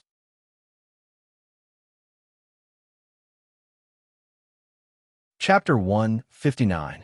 Below the gloomy clouds, a gigantic monolith that seemed to be able to pierce through the clouds stood there. Unlike the other monolith, this gigantic monolith's pitch-black luster had faded by more than half, and the remaining parts were covered with white spots or stains. Number 32. Monolith. This monolith, which had guarded the Tokyo area for more than 5 years, finally made a sound that made people's hair stand on end. Gag. Undoubtedly, it was very far away from the monolith's location, but everyone in the Tokyo area seemed to have heard this sharp sound and turned to look in the direction of the monolith. Then, almost everyone saw it. On the towering monolith number 32, which was originally a rectangle, one of its corners suddenly collapsed. Kacha kacha kacha. As if it had caused a chain reaction, the gigantic monolith, from top to bottom, let out a cracking sound, and then, as if it had been pushed down by a huge force, it gradually fell down. Pung pung pung pung pung. Everyone could clearly hear that the monolith seemed to have shattered, and in the midst of the explosive sounds, because it couldn't withstand the corrosion of the pi-corrosive liquid, it turned into pieces, and, as it collapsed, it fell in all directions like meteorites. Compared to the monolith itself, the process of the monolith fragments collapsing and falling to the ground seemed to be played in slow motion, one piece after another smashing into the ground. Dong, dong, dong, dong, dong. The meteorite-like fragments of the monolith collided with the ground violently, crushing the ground, buildings, trees, equipment, and other objects under them, smashing them into pieces. Rumble. The frequent collisions caused the ground to shake, and the dust from the shattered monolith flew in all directions. The wind from the impact also blew in all directions, spreading out in all directions. Finally, a mushroom-shaped cloud of dust that could cover the entire Tokyo area sky rose up, like the smoke before a war, and imprinted itself into everyone's eyes. After witnessing the entire process, the residents of the Tokyo area finally reacted. One by one, they let out a blood-curdling scream. Subconsciously, their goal was to get as far away from the collapsed monolith number 32 as they frantically fled. How could this? In Fairy Tale, Noah and Mugung, who had also witnessed the entire process, were speechless. Only Rintaro, who couldn't accept it, muttered, "This is impossible. There should still be a day before the collapse of monolith number 32, right? Could it be that the sage son of heaven made a mistake in his calculations?" It's the wind. Noah looked at the sky and saw the clouds being blown away by the strong wind and the dust and smoke in the distance, and said in a deep voice, "The wind has toppled the monolith." Hearing this, Mugung finally reacted. "Ricky Kuin," Mugung shouted at Rintaro. "Quick! The third Kanto war has begun." Noah. Rintaro also reacted and anxiously looked at Noah. "Are you really not going to participate in the war?" Noah glanced at Rintaro, and without saying anything, he turned around and silently expressed his intention. "Damn it," Rintaro cursed, and directly rushed out of Noah's room, and rushed in the direction of the monolith. In the direction of the monolith, District 40 of the outer area, the auxiliary police force was gathered there, and prepared to fight against the attacking protozoa. However, without Fairy Tale's participation in the battle, as well as the large number of police officers who intended to join Fairy Tale, the number of police auxiliary troops sent to the battle should be much less than what everyone had initially thought, right? Before the auxiliary police force is dispatched, the self-defense forces will fight against the attacking protozoa. If the self-defense forces can win, then everything is going well. If the self-defense forces lose, then without the Fairy Tale, the auxiliary police force will have to fight against the protozoa that defeated the self-defense forces. At that time, the situation will not be optimistic. "Are you really not going?" Mugung looked into the distance and said to Noah without looking back. "Without the Fairy Tale, the auxiliary police force will not be able to stop the attack of the protozoa." "What?" Noah also did not look back, as if he was talking to the air, and said to himself, "Do you also want to carry out the so-called righteousness and save a group of people who want us dead?" Mugung was silent for a while, and then he smiled bitterly. "Although I want to say that, I definitely don't think so in my heart." Hearing this, Noah raised his head in confusion. "What do you mean?" "What do I mean?" Mugung lowered his head and murmured, "I mean that I envy you, because you still have the chance to protect your family and friends." After that, Mugung also walked out of the room and left the scene. Looking in the direction where Mugung disappeared, Noah closed his eyes. Mugung changed. He became not only immersed in hatred, but also immersed in memories. Thinking about it, the success of the kidney transplant surgery will free Mugung from the abyss and let him enter a new world, right? Fairy Tale, the main building. This was the place where the police officers of Fairy Tale gathered in the past to receive commissions, submit completed tasks, receive rewards, and record their results. The commission board with the commission list was a bulletin board on the side wall that could be seen as soon as he entered the door. Pushing open the door of the main building, Noah walked into the main building. President. At this moment, in the main building, almost all the police of Fairy Tale gathered here.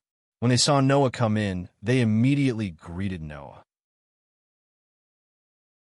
Noah nodded, then walked forward in the middle of the crowd that automatically separated and came in front of a huge screen.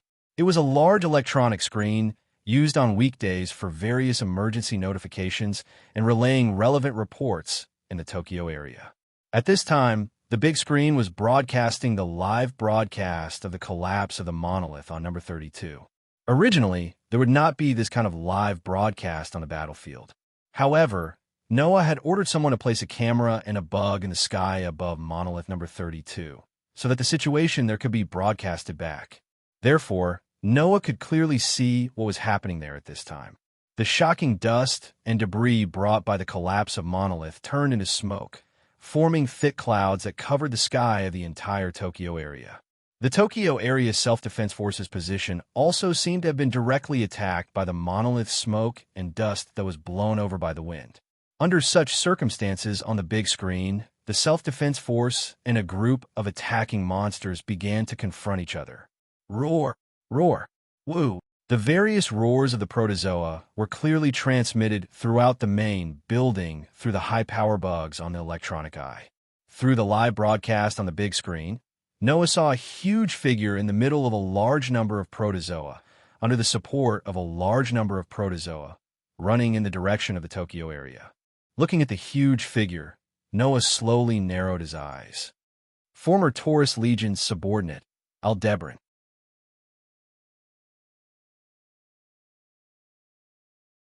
Chapter 160. Unlike the rest of the protozoa, Aldebaran was very eye-catching. Based on its size alone, Aldebaran was dozens of times larger than the rest of the protozoa. It was as huge as a small mountain. Even from a distance, one could hear the tremors of the ground when it ran. As for the full appearance of Aldebaran, it was impossible to express it in words.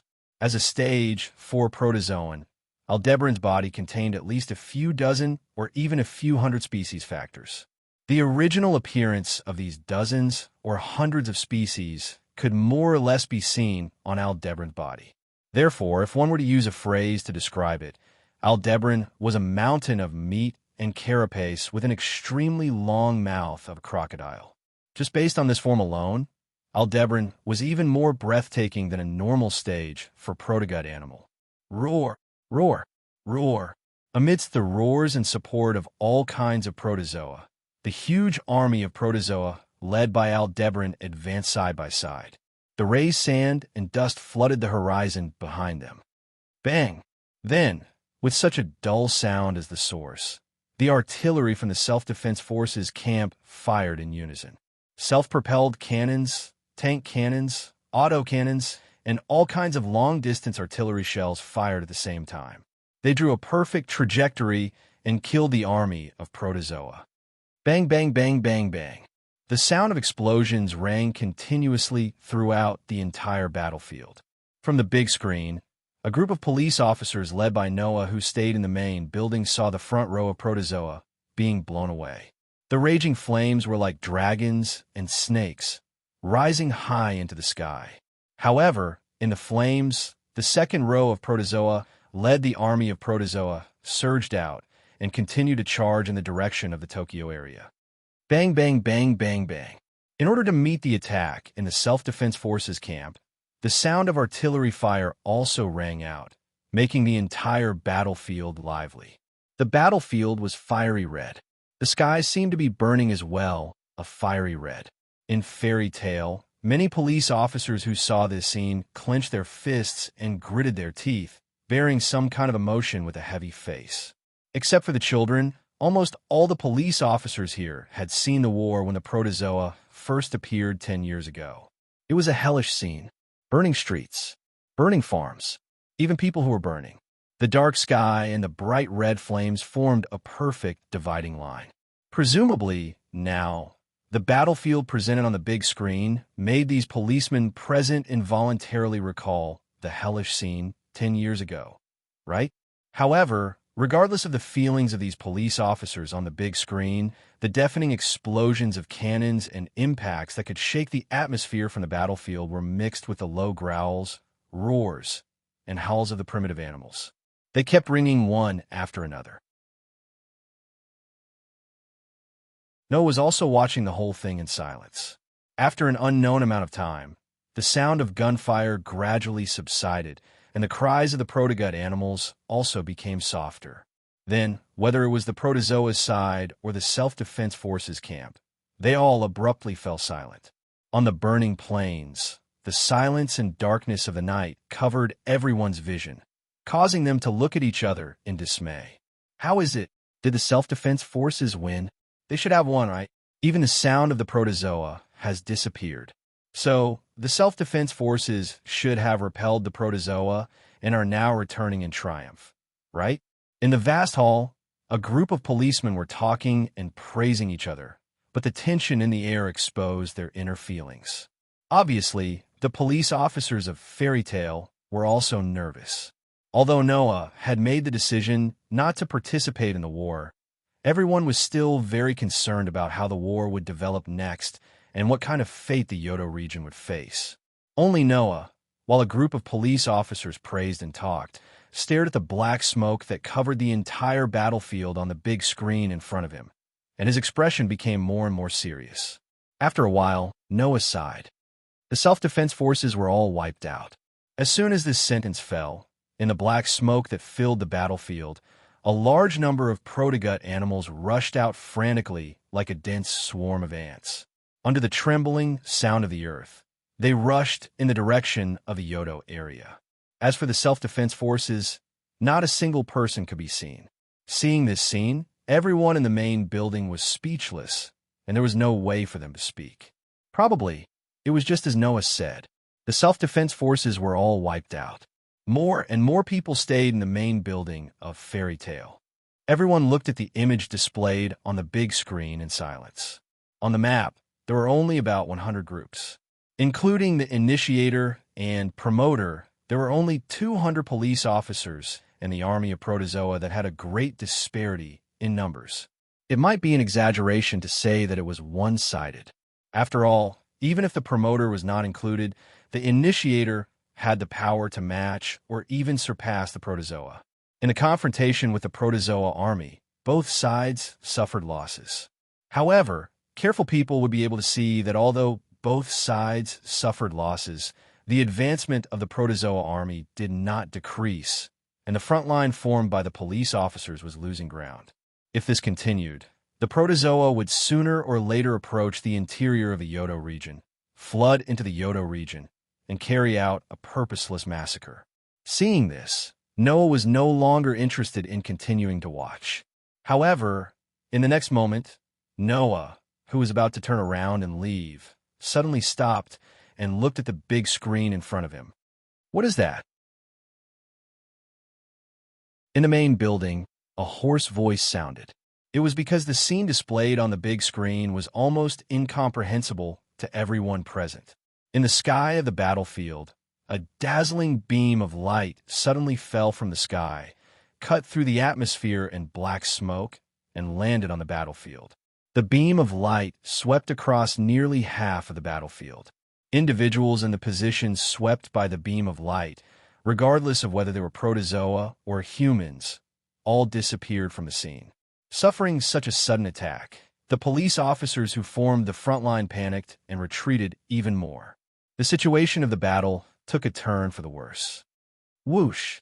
Everyone present was in an uproar. For a while, there was no way to stop. Even Noah frowned. What was that just now? A beam of light? Where did the beam come from? Was an attack launched by the protozoa? If that was the case, the police auxiliary force would never have a chance of winning. The reality was just as Noah guessed. Under the threat of the inexplicable beam of light, the situation of the battle was truly one-sided. The people of the police auxiliary force were already retreating, resisting desperately while barely holding the front line. However, if this continued, sooner or later, the police would still be defeated. Woo woo woo woo. At this moment, a long and drawn-out cry soared into the sky and drilled into everyone's ears. It was the cry of Aldebaran. However, the cry of Aldebaran was full of pain, as if it had suffered a major blow. When the cry of Aldebaran sounded, the protozoa that were originally attacking suddenly stopped attacking and began to move at the same time. The caterpillar-type protogut animals that crawled on the ground, as well as the insect-type and bird-type protogut animals that flew in the sky, gathered around the fifth sign of Bai. It was as if they were using their bodies as shields or to protect the fifth sign of Bai, protecting it. Under the protection of a large number of flying protozoa like mosquitoes, Aldebaran turned around and retreated. Looking at the protozoa army that gradually turned into a blurry shadow on the big screen, everyone began to discuss noisily. It seemed that because Aldebaran was injured, the protozoa army chose to retreat. The Yodo region temporarily escaped the disaster. Noah closed his eyes, turned around, and walked out of the main building. Just like that, the first scene of the Third Kanto War ended with the total destruction of the self-defense forces and the retreat of the protozoa army.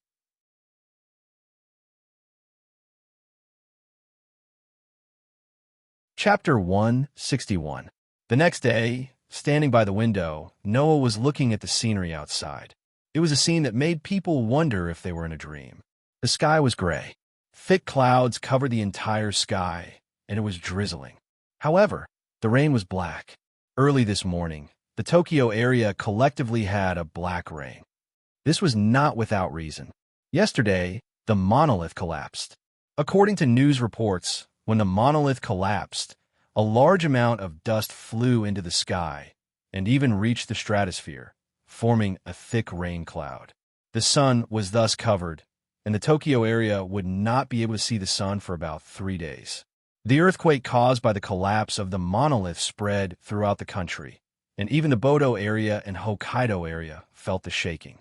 The seismic wave from the collapsed monolith circled half the Earth, and the Pikes Peak Meteorological Observatory in Colorado, USA, measured the seismic waves and recorded that the Earth's atmospheric pressure rose by 0.3 HPA.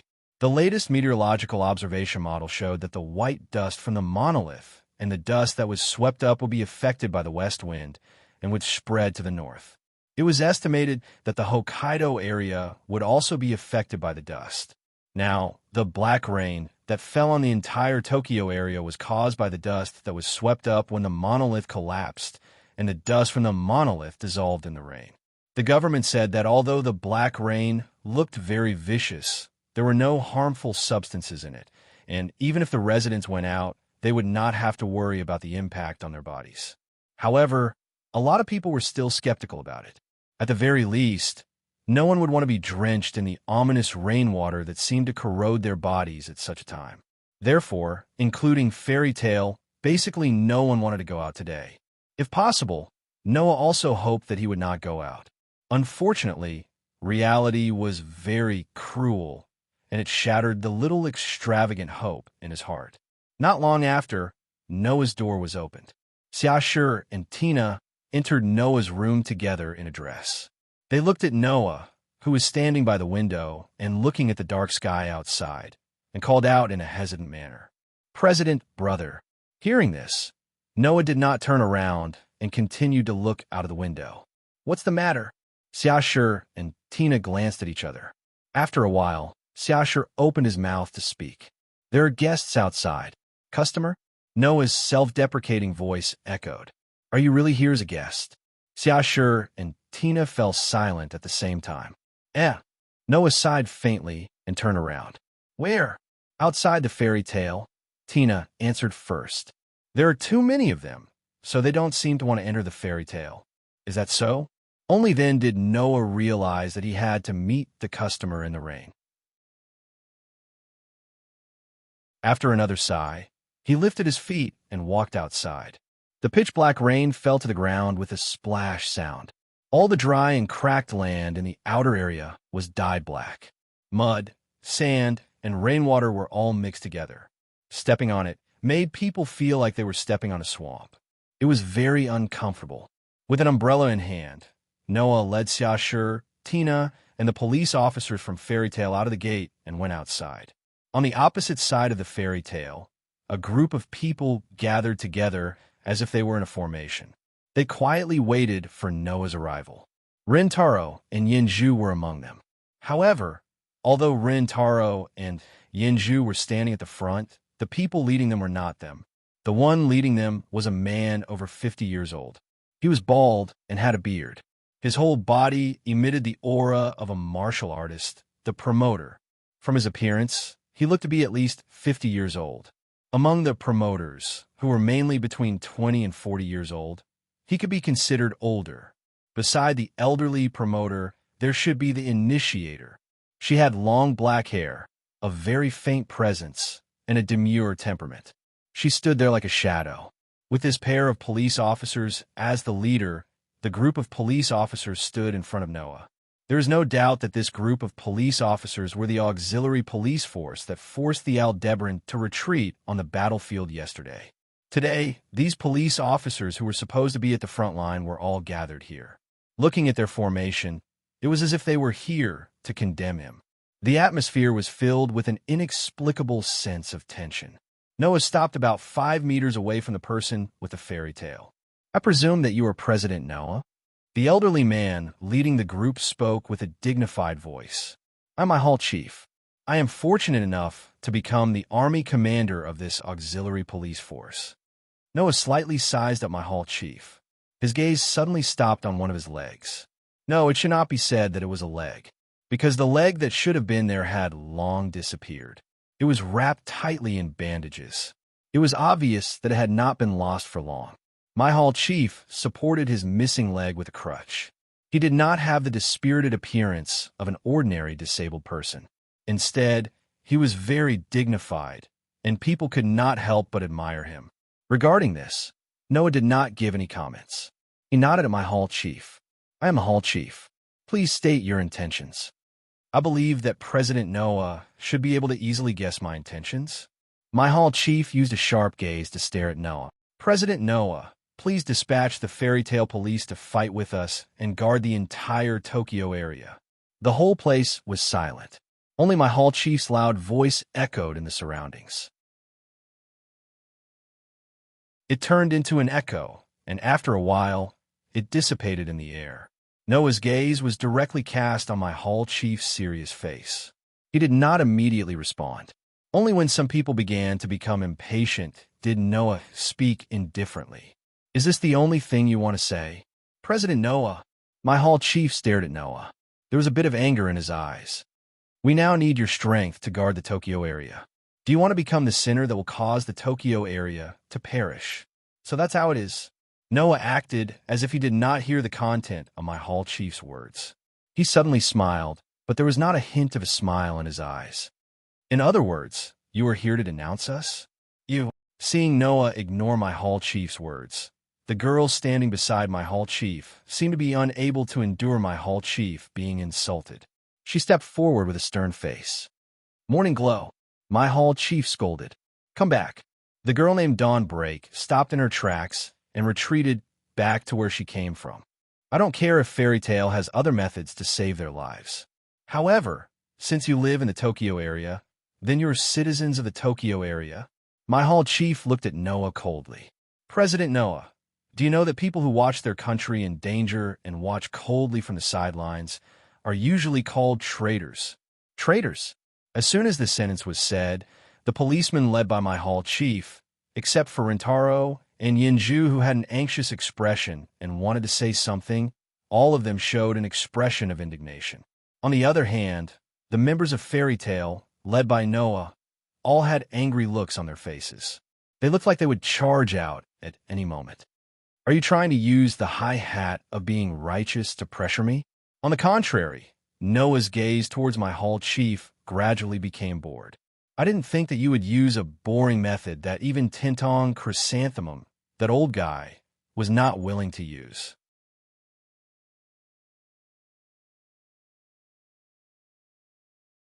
Chapter 162. Clearly seeing Noah's uninterested expression, my hall chief tightly frowned, and his gaze on Noah became sharper and sharper.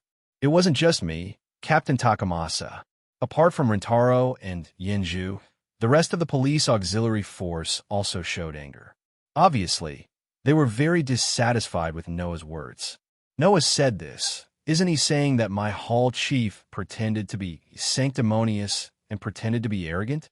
Since my hall chief said this, then let me ask you, have you ever seen a country's people say all of you deserve to die to their companions living in the same country?"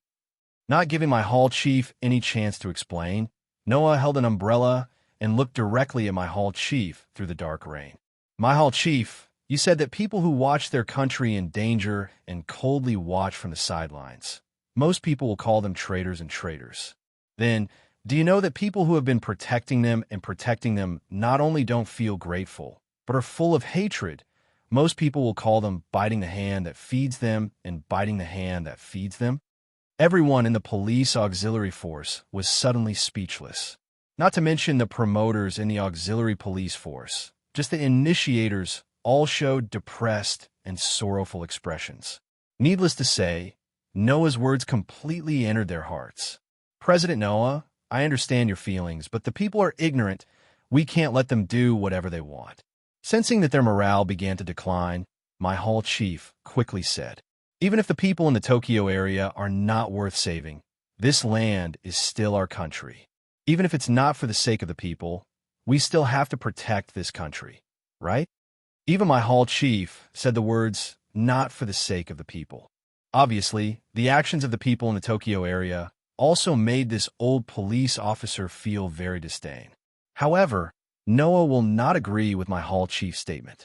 Good, this land is still our country, Noah said with a smile, and then said something that made everyone stunned. Then, my hall chief, how can you be sure that I'm a citizen of the Tokyo area? Even my hall chief, when he heard this, couldn't help but be stunned. Noah, Rentaro, who had been silent, couldn't help but blurt out with a face full of shock. You? Are you not a citizen of the Tokyo area? I came to the Tokyo area a year ago and created Fairy Tale here, but I am indeed an outsider, you can see from the form of my name. If you don't believe me, you can check if there is any account of me in the Tokyo area, Noah said indifferently. And in this year, I have witnessed the ugly side of the people in the Tokyo area, witnessed the dark side of the politicians here, plus the suffering of the children. Please tell me, will I have a sense of belonging to this kind of land? The citizens of the Tokyo area are ignorant, but that is also their nature. Noah's voice clearly echoed around. Even if we save the Tokyo area, so what? Will they let go of their hatred for the cursed child? Will they be grateful to us for saving them? Will they accept our existence because of this? No, none of them, Noah said with extreme sarcasm. Not to mention the cursed child, even the police, when the time comes, will definitely not be thanked like a hero. This, as the so-called hero who killed Scorpio. I can guarantee you, not a single person present could utter a single word of rebuttal. No matter where the police go, they belong to the group of people who are not welcome. Let's not talk about the problem of there being a lot of ruffians and even criminals among the police. Let's talk about the world's view of the police. From the police's point of view, the police who intruded into the jurisdiction and interfered with the scene were like a thorn in their side. From a self-defense force's point of view, their duty of national defense was judged by the police. Of course, they would not put on a good face. For example, in the Third Kanto War, the Police Auxiliary Forces Legion must have been placed in a dispensable position in the name of the decisive force. The self-defense forces obviously hoped to solve the protozoa without relying on the police. As a result, in the end, the self-defense forces did not send a signal for help to the police auxiliary force until they were completely wiped out.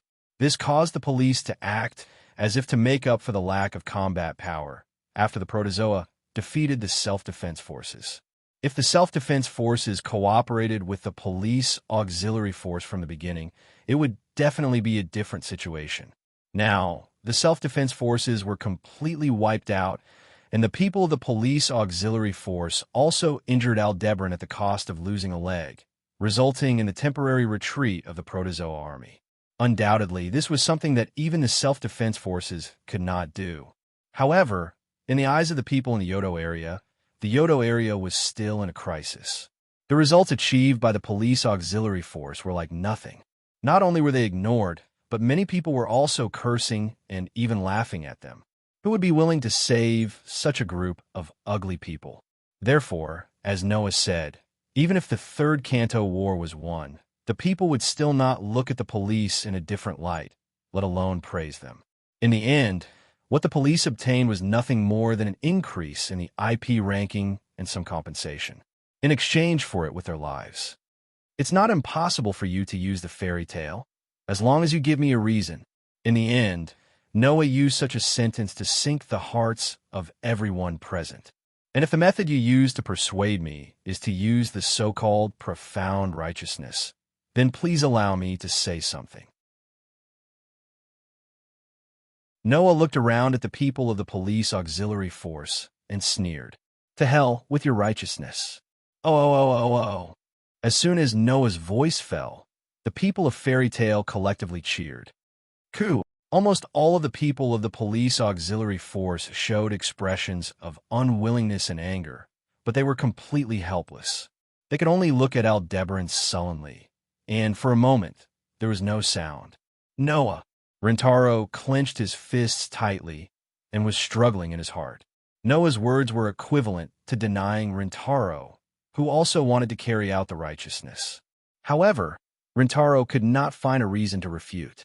This was because, compared to the actions of the residents of the Tokyo area, the so-called righteousness was not convincing at all. President Yenju was at a loss. On one hand, she did not doubt Noah's words, but on the other hand, as kind as she was, she could not bear to see other people in pain, so she was also struggling. Aldebaran's partner, the initiator, named Morning Glow, seemed to respect Aldebaran very much. When she saw Aldebaran being denied, she also showed an angry expression, but she also understood that Noah was doing this for the sake of their cursed child, so she became the third person to struggle. Only my home master Changzheng let out a melancholic sigh. President Noah, it seems that no matter what, you are not willing to do anything, right? Oh, Noah said sarcastically. In other words, as the leader of Aldebaran, you can't find a reason to convince me to do anything, right? You're right. I can't find a reason to convince you to do anything. The Hall Master admitted it openly, but his gaze toward Noah became sinister in a short moment. So, I can only create a reason myself. After saying that, without giving anyone time to react, the Hall Master stomped on the ground with his remaining leg and suddenly rushed to Noah's side. Kacha, after a light sound, a pitch-black tachi was placed on Noah's neck. President. Behind him, the members of Fairy Tale cried out in alarm and wanted to rush over. Stop! Aldebaran roared as he tightened his grip on the tachi on Noah's neck. If he comes one step closer, I will cut off his head.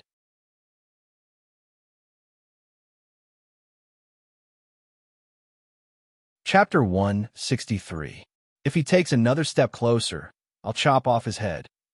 Following Nagamasa's roar, the members of Fairy Tale all stopped in their tracks with a regretful expression on their faces. President, Xia Shi, Hina, and Yenju all cried out in alarm. Xia Shi and Hina, who were closer to Noah, immediately raised their guns and aimed at Nagamasa. However, when they saw the black katana Nagamasa was holding against Noah's neck, they froze in place, and only worry remained on their faces. Nagamasa, Ryudaru looked as if he had never expected that his clan chief would suddenly do such a thing. He took a step forward and shouted out loud, "What are you doing? Captain Rikimi, please shut your mouth." Nagamasa looked at Ryudaru coldly. "I have my own way of doing things. I don't need you to criticize me." Ryudaru gritted his teeth and stared at Nagamasa, as if he wanted to bite off a piece of meat from him. "Is this the righteous cause you insist on?" "I told you, I have my own way of doing things," Nagamasa coldly replied. "It's not your place to criticize me, bastard." Ryudaru also showed a regretful expression. On the other hand, Noah, who was being held hostage by Nagamasa, didn't panic in the slightest. In fact, he even had a small smile on his face. So that's how it is. If you can't convince him, you'll just take him down. That's exactly what a police officer would do. I can't help it. If I didn't do this, I really wouldn't be able to find a reason to convince you. Nagamasa closed his eyes and said expressionlessly. So, now, can I ask President Noah to mobilize Fairy Tale? So you're willing to do anything to achieve your goal? Noah curled his lips. No wonder you can become the leader of a group of outlaws. You're like an ambitious and ruthless person. I've underestimated your cunning. No matter what you say, you won't be able to shake my determination. My cousin tightened his grip on the knife, bringing it closer to Noah's neck. Guild leader Noah, Please cooperate. This is for your own good. Despicable. Behind him, someone in the fairy tale group cursed angrily. Even the policemen in the auxiliary police force lowered their heads. Compared to the righteous attitude they had at the beginning, it was simply two extremes. She came to someone else's territory aggressively to interrogate them, and she always thought that she was the one who was right because she was the righteous one. In the end, Noah's 2 to 3 sentences had disintegrated the aggressive attitude of the auxiliary police force. His righteous way of doing things had also shattered their self-confidence that they were the most correct. It had to be said that the current auxiliary police force no longer had the qualifications to question the fairy tale. Naturally, they subconsciously did not dare to face the fairy tale with righteousness. Everything is for the sake of protecting the Tokyo area. My cousin said with a calm expression, Aldebaran is only injured. After he recovers, he will make a comeback. It will take 3 days to complete the new monolith. During this time, if Aldebaran attacks again, we have no chance of winning. Guild leader Noah, we can only ask for your help. The number of policemen in Fairy Tale was even greater than the number of policemen in the auxiliary police force. What's more, among the policemen in Fairy Tale, there were also a lot of IP that were ranked at the top and had extraordinary strength. Coupled with the large number of cursed children, if Fairy Tale went out to fight, the possibility of stopping the Protogut animal army would increase by a lot. Noah also had the bullet that could kill Scorpio. If he used the bullet to kill Aldebaran, who was like the leader of the Protogut animal army, at that time, the Protogut animals that had lost Aldebaran's command would just be a sheet of loose sand, and the difficulty of dealing with them would greatly increase. Therefore, in order to repel the Protogut animal army, obtain the victory of the Third Kanto War, and protect the entire Tokyo area, my cousin did not hesitate to use this method. It was all because Fairy Tale's influence on the battle was too great, too great. My cousin had no other choice. Unfortunately, my cousin's choice could not be said to be wrong, but could not be said to be right. The reason why it could not be said to be wrong was very simple. It was because this method was indeed the most efficient method. The reason why it could not be said to be right was even simpler. My cousin had misjudged the strength. I do not deny that although your method was not the most correct, it was the most efficient.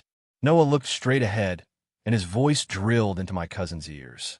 It's just that you can't possibly think that you can take me down like this, right? Hearing this, my cousin's pupils suddenly constricted, and a sense of alarm suddenly rose in his heart. My cousin's expression changed, and without hesitation, he swung the sword on Noah's neck and placed it horizontally in front of his chest. Clang! In the next moment, a gorgeous sword light flashed out of the air without warning and heavily fell on the sword that was placed horizontally in front of my cousin's chest. Clang! The sound of steel colliding with steel rang out. Our hall master Zheng only felt an extremely frightening force suddenly hit his saber, and the vibration caused the web between his thumb and forefinger to rupture. His entire body seemed to have been hit by a mountain, and with a muffled groan, he was sent flying and fiercely smashed into the ground not far away. Goo! The pain that was transmitted from his back caused his head to feel numb.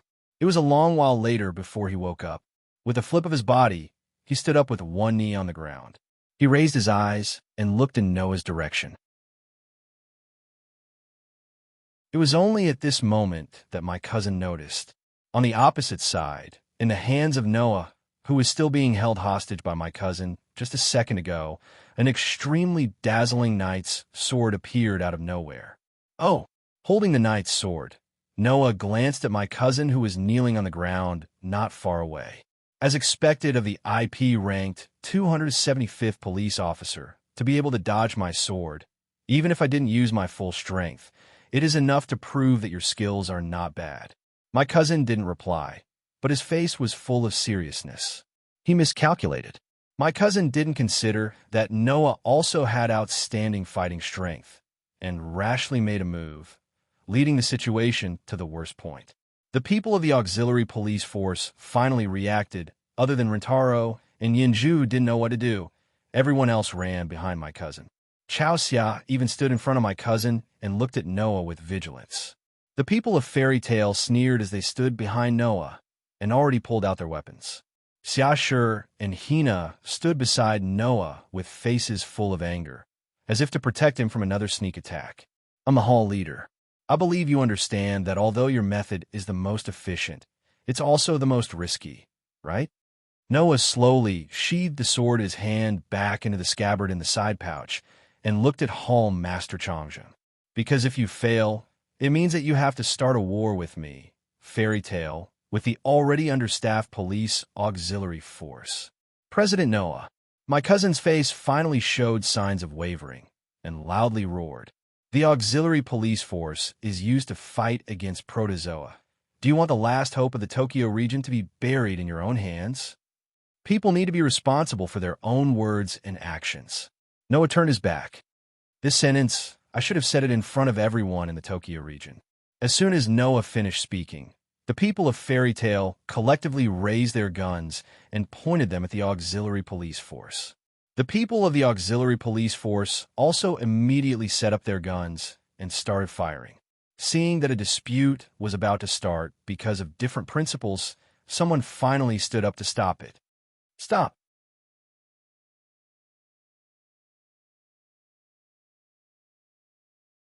Chapter 164. Between Fairy Tale and the auxiliary police force, a figure appeared. It was as if he was blocking the muzzles of both sides. Even though his face was dripping with sweat, he still opened his arms and stood between the two without any warning. Rintaro! Yenju exclaimed in shock. Noya! Rintaro stared at Noya's back as he walked past him. Stop it! Noah didn't reply. He maintained his posture with his back turned for a full 10 seconds before he sighed. In the end, you still decided to stand up? Ryutaru was left speechless. He took a deep breath and laughed bitterly. Our common enemy is the protozoa. Furthermore, Tokyo is facing a huge crisis right now. I can't let you kill each other. You have to understand, Rintaro. Noah turned around and faced Rintaro. Killing each other means harming one's own people. We're on the same side. Rintaro took a step forward and said agitatedly, We're all Tokyo police force, yet you're pointing your guns at each other. Isn't that killing each other? So, even though you might be shot to death, you still want to stand between us and stop us. Noah smiled. His smile was filled with emotion. This time, you can't deny that you're the type of person who will die young, right? That's right. That's how despicable you are. Rintaro said angrily. His eyes were still fixed on Noah. You said before that you won't forgive those who hurt your family and friends. However, these people didn't hurt your family or friends. I hope you won't do anything to them. Hearing this, Noah glanced at Rintaro, who was kneeling on one knee and being protected by the auxiliary police force. Rintaro looked at him with a serious expression on his face. Then, he turned his gaze to Rintaro. I'm not interested in playing this game of protecting the country with you in this kind of weather. Take them away. However, even after hearing Noah's words, Rintaro still stood there without moving. He stared at Noah without letting go. Everyone looked at each other in dismay when they saw Rintaro's reaction. What is he doing? Noah was also confused. However, after a while, when he saw the determination in Rintaro's eyes, he immediately understood what Rintaro was thinking. Rintaro. Noah furrowed his eyebrows. Do you want me to change my mind? Hearing this, everyone present understood what was going on. Rintaro was also trying to persuade Noah to bring Fairy Tale into the war. To be honest, when I found out from the TV that Fairy Tale was planted with bombs by the trash in the Tokyo area and became the object of their fear and panic, I also felt ashamed of being part of the same plundered generation as them. Rintaro stared at Noah. Those bastards, on the one hand, mocked us in the dark, and even trampled on the cursed child. On the other hand, they hope that we will protect them. They're the most damned group of people in the world. I once thought of not participating in a war like you, but in the end, I still chose this path. Noah didn't say anything. Along with the rest of the people, he quietly listened to Rintaro's narration. Uphold justice. This is the phrase I heard the most after becoming a police officer. Rintaro lowered his open hand with a determined expression. Those trash in the Tokyo area no longer have justice. But it is precisely because of this that we need to uphold justice. We can't let justice disappear from this world. Otherwise, this world will only be left with despair. Rintaro. Beside him, Yinju couldn't help but call out softly. The group of police auxiliary troops, led by the head of the police, also lowered their heads. They seemed to be somewhat moved. As for the members of Fairy Tale, they all looked at each other and remained silent.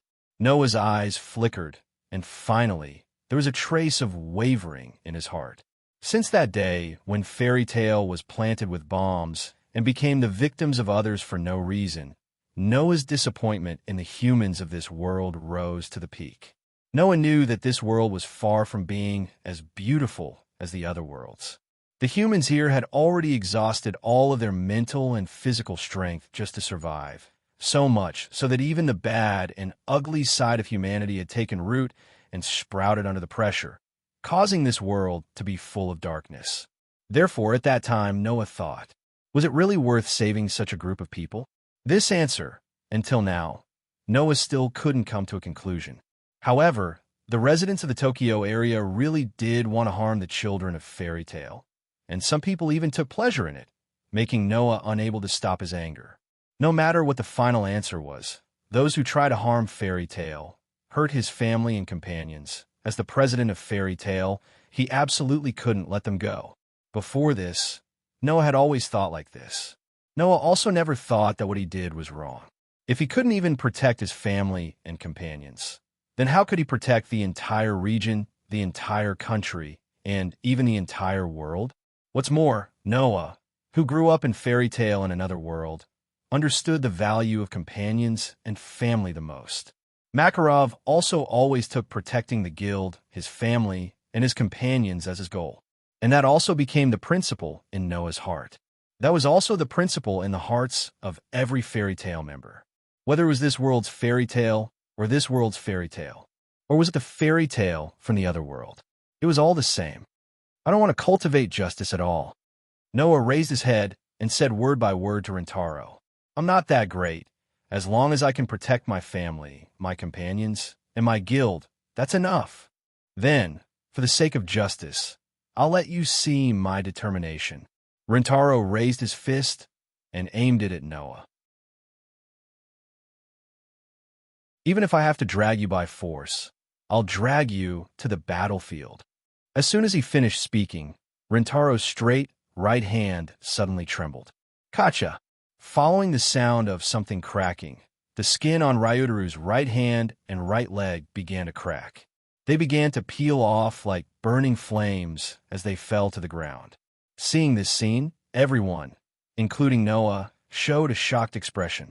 Then, the true appearance of Rintaro's right hand and right foot was exposed to everyone's eyes. It was a prosthetic arm made of pitch-black metal. Rintaro's right hand and right foot had already been lost. Now, in place of his real right hand and right foot, the prosthetic arm that was attached to Rintaro's body was clearly a mechanical prosthetic arm made of pyrolite. Not only his right hand and right foot, but one of Rintaro's eyeballs also started to rotate, and like a switch, a geometrical image appeared within it. Even his eye was a specially made prosthetic eye. That posture was just like, how could this be? Hina was the first to speak in a daze. Mechanical soldier, Rintaro. Noah's eyes gradually focused. Let's introduce ourselves. Rintaro suddenly shouted as he raised his metal prosthetic hand. Former Ground Self-Defense Force Eastern Division 787th Mechanized Special Unit. New Human Creation Project, Riken Rintaro. The New Human Creation Project's mechanical soldier. Just like Leech Kajian and Hina, Rintaro was also an existence that surpassed the realm of humans. Tendo Combat Technique, Form 1/3 level. Rintaro suddenly got into a charging posture and pulled his metal prosthetic arm behind his back. Boom! Following the sound of an explosion, a golden eggshell bounced off Rintaro's prosthetic arm. Reindeer ambush. Taking advantage of the momentum generated by firing the cannon, Ryutaru dashed forward in Noah's direction.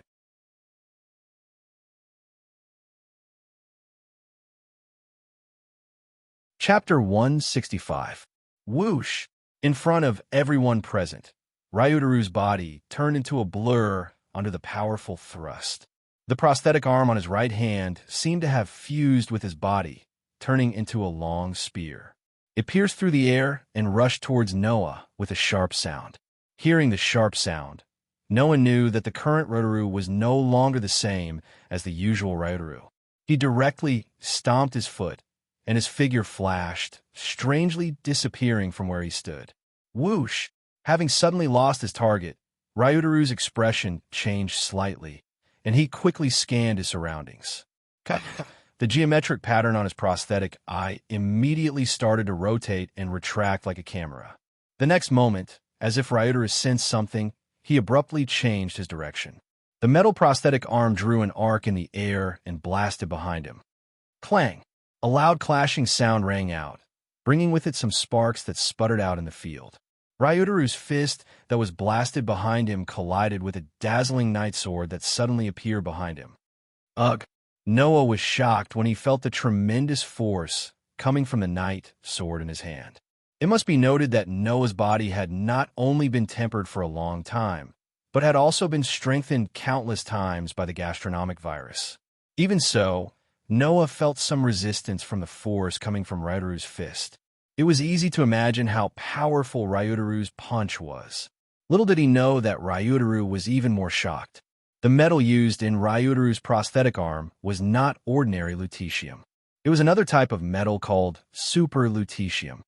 It was a next-generation alloy, with lutetium as the base and a mixture of rare and ordinary metals. It had a hardness and a melting point several times that of ordinary lutetium. Ryutaru's prosthetic arm was also equipped with 10 bullets for his wrist and 15 bullets for his feet. By using the thrust generated by firing these bullets, Ryutaru could obtain extraordinary attack power. It was a super attack power that could even destroy a stage 4 gastronomic virus in one hit. In the end, Noah blocked it with ease. Naturally, Noah did not know the shock in Ryutaru's heart. He withdrew the knight's sword in his hand and fiercely chopped down at Ryutaru with an oppressive force. Bang! Ro, who finally reacted, hurriedly controlled the prosthetic leg on his right leg and fired the ammo cartridge.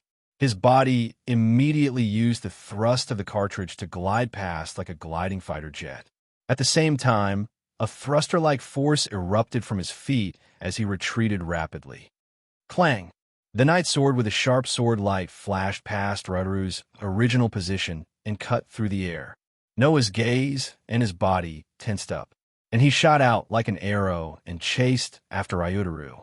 In the field, two figures suddenly flashed and appeared.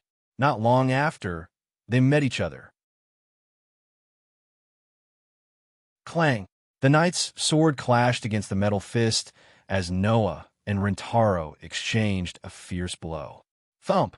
Thump! Thump! Thump! As the strong wind spread, Ryutaru took more than 5 steps back. On the other hand, Noah did not even take a single step back. Obviously, in terms of strength, even if Ryutaru unleashed the power of a mechanized soldier, Noah still had the upper hand. Noah's body turned into a black line and rushed toward Ryutaru. Every time his foot landed, it would leave a half-inch deep footprint on the ground. His powerful momentum was like that of a humanoid gastronomic virus, and it was extremely shocking. Seeing Noah rushing toward him with the momentum of a thunderbolt, Ryutaru finally understood that he had underestimated Noah. Tendo-style combat art form 2, 14th level. Ryutaru clenched his teeth and spun around. The spinning speed was so fast that it caused him pain. He stared at Noah, who was getting closer and closer, and let out a low roar. Hidden Zen, Xianmingwa. Ryutaru's right leg, which had turned into a black lightning bolt, lashed out like a whip and fired the cartridge again. Huff, huff, huff, huff. Every time Ryutaru kicked out, a shadow of a leg would appear in front of him. In just an instant, the shadow of a metallic leg shrouded the space in front of Ryutaru. At that moment, Noah, who was sprinting, appeared in the space filled with leg shadows in the blink of an eye. Huh! The shadow of a leg stopped in midair. Under the push of the cartridge, Each shadow of a leg had enough power to penetrate a steel wall. With Ryudaru's roar, the shadow of a leg fell on Noah like raindrops or a storm. Within his dark pupils, a pitch-black shadow of a leg was flashing. A strong gust of wind was also rushing towards Noah's face. However, Noah didn't flinch at all. Instead, he raised his knight's sword and fiercely slashed forward. The path of a knight's sword was very ordinary. There wasn't the slightest bit of fancy in it. It was just a normal slash, but it carried an unparalleled momentum that could split mountains and split the air. It even left a mark in the air, and a strong wind gathered at the edge of the sword. Clink, clink, clink, clink, clink. Suddenly, the shadow of a leg collided with the sharp knight's sword, and the sound of metal clashing could be heard. The shadow of a leg that collided with the knight's sword seemed to be scattered and disappeared in the air. The shadow of the leg also disappeared rapidly. Tendo-style combat art form I, 15th level. In the end, Ryudaru finally gave up on this flashy attack. He withdrew his leg, clenched his fist, and twisted his body to face Noah. Bang! As the cartridge on his leg was fired, Ryudaru shot toward Noah like a cannonball. Yinling Bihu Carp. A fist made of black metal tore through the air with lightning speed. A sharp wind gathered at the tip of the fist, and it directly fell on Noah's head. The black fist enlarged rapidly in Noah's eyes, causing him to narrow his eyes slightly. The knight's sword in his hand was withdrawn in an extremely nimble manner. Like a shield, he stood in front of Noah. The pitch-black fist landed squarely on the body of the knight's sword. Clang! In the loud sound of the collision, Ryudaru's fist suddenly exploded with a tyrannical force, and it continuously acted on the knight's sword. Hiya! Ryudaru's angry roar spread far and wide in the air, and the force in his hand continued to burst forth. Bang! Bang! Bang! Bang! Bang! Perhaps Ryudaru knew that his fist alone could not pose a threat to Noah, so he controlled his metal prosthesis like a madman and fired 5 cartridges in succession. Every time he fired a cartridge, the power of his fist would increase by an entire level. Bang! Noah could clearly feel the force exerted on the knight's sword getting stronger and stronger. In the end, it was so strong that even Noah felt some pressure. Hiya! Ryudaru roared with all his might, and the veins on his forehead were already bulging. He crazily vented his strength, and he heavily pushed his fist away from Noah's knight's sword.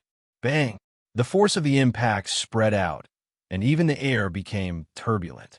Under the tremendous force, Noah's feet rubbed against the ground, and he slid back 2 to 3 meters before he could stop himself. Bang! Immediately after, the sound of the cartridge being fired echoed again. Ryudaru's roar sounded behind this sound. Tendo-style combat technique. Form 2, Level 11. Ryudaru's feet were almost above his head, and his body spun up and down like a top. The thrusters on his legs also burst forth with a strong light, and like a whirlwind, he approached Noah. Hidden Zen, Wei-ting. With a heavy kick, he viciously kicked the knight's sword in Noah's hand. Bang! A huge sound reverberated like an explosion, and a shockwave visible to the naked eye spread out like ripples. With Noah's feet as the center, cracks continuously spread out on the hard ground, forming cracks.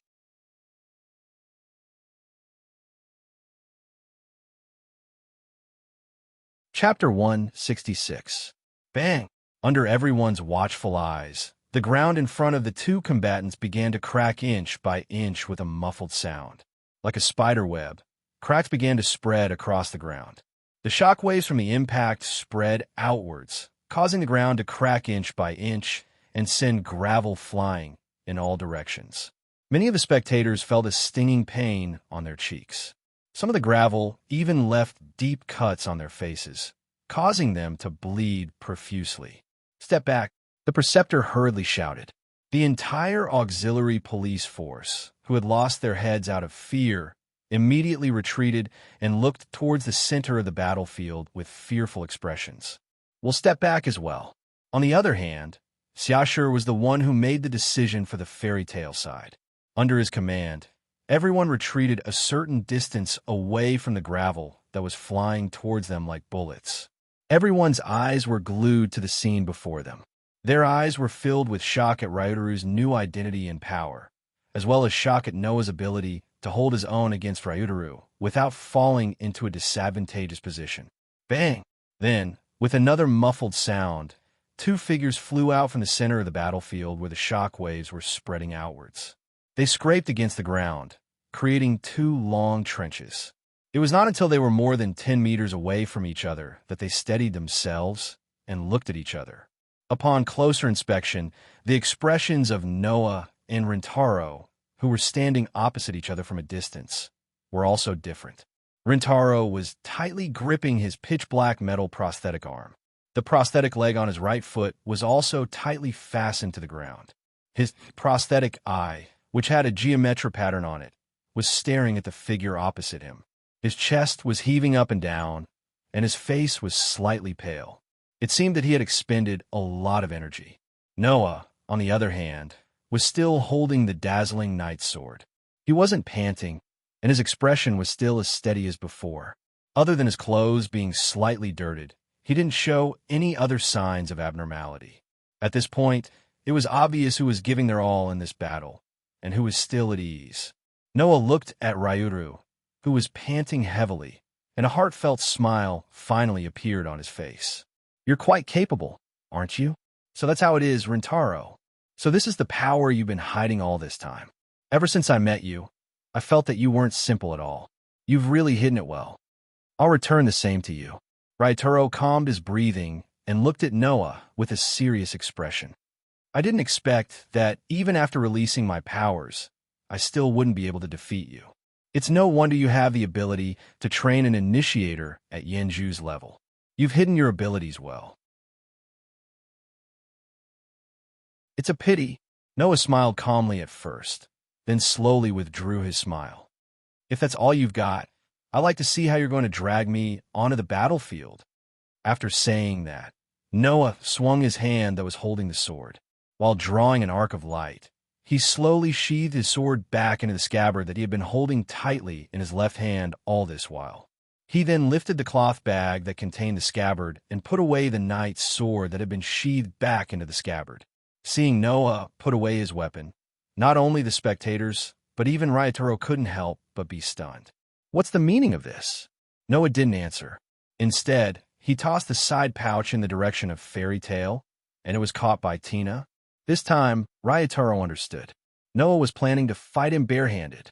In that instant, Ryutaro couldn't help but feel a little angry at being looked down upon. Although Rintaro was also fighting barehanded, his right hand and right leg, which were made by chakra, were much tougher than normal weapons. Strictly speaking, they weren't even considered hands.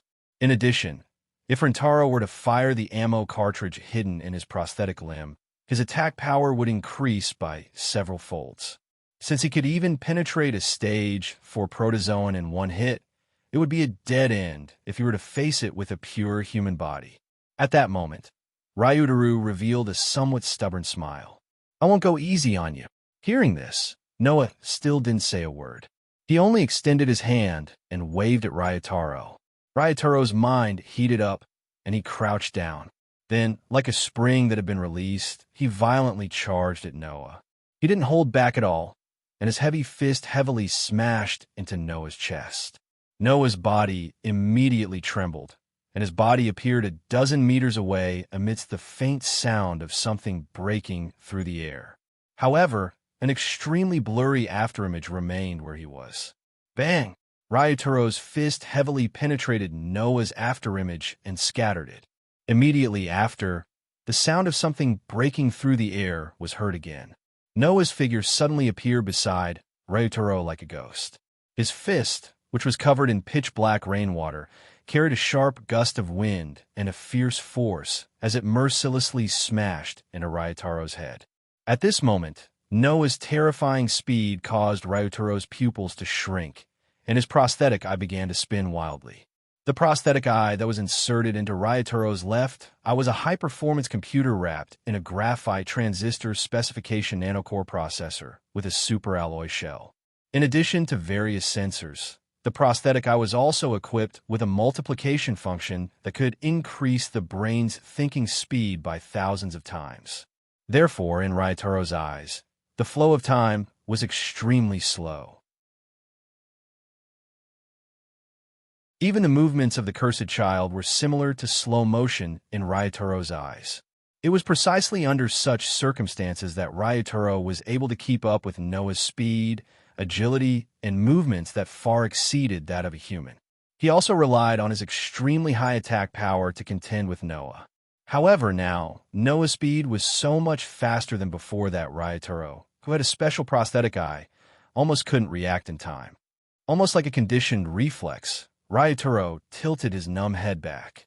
The fist, which carried a sharp gust of wind, immediately swung past Rytaro's face, causing him to feel a burning pain on his face. Unfortunately, before Rytaro could rejoice, Noah, who had flashed to his side, suddenly twisted his elbow and smashed it down. A sharp gust of wind formed at the tip of his elbow, and the ear-piercing sound caused Rytaro's eardrums to sting. Rytaro's expression changed. He hurriedly clenched his fist and threw an uppercut with his metal prosthetic arm, which heavily collided with Noah's elbow. Bang! As the ripples of the force spread out, the faint sound of bones rubbing against each other could be heard.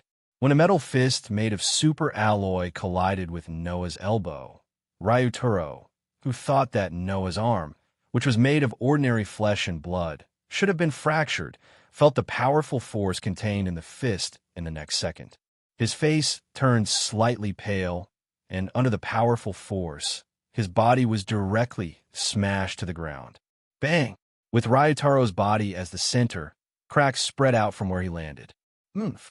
Ryutaro immediately let out a muffled groan. An unbearable pain came from his back, which was smashed to the ground, causing Ryutaro's mind to go blank for a moment. Whoosh! At this time, Noah did not stop for a moment. He bent his toes slightly and kicked Ryutaro's head, who was lying on the ground. From the looks of it, if Ryutaro was kicked, he would probably pass out on the spot. The strong wind that came straight at his head made Ryutaro's brain work in time. With a whoosh sound, cold sweat broke out all over his body. Ryutaro had no time to think about how embarrassed he was, nor did he have time to think about how Noah was able to knock him, who had a super alloy prosthetic arm, to the ground in a head-on collision. Instead, he rolled on the ground and dodged Noah's dangerous kick. Before Ryutaro could get up, the familiar sound of something breaking through the air was heard. Then, Noah, who was like a ghost, appeared in front of Ryutaro again. His speed was even more terrifying than before. Hiya! After realizing that he could not shake off Noah, Ryutaro's body suddenly tensed up. He shouted loudly, clenched his fist, and swung it at Noah, who appeared in front of him. Bang! A cartridge was fired, and the empty golden cartridge was thrown high into the air.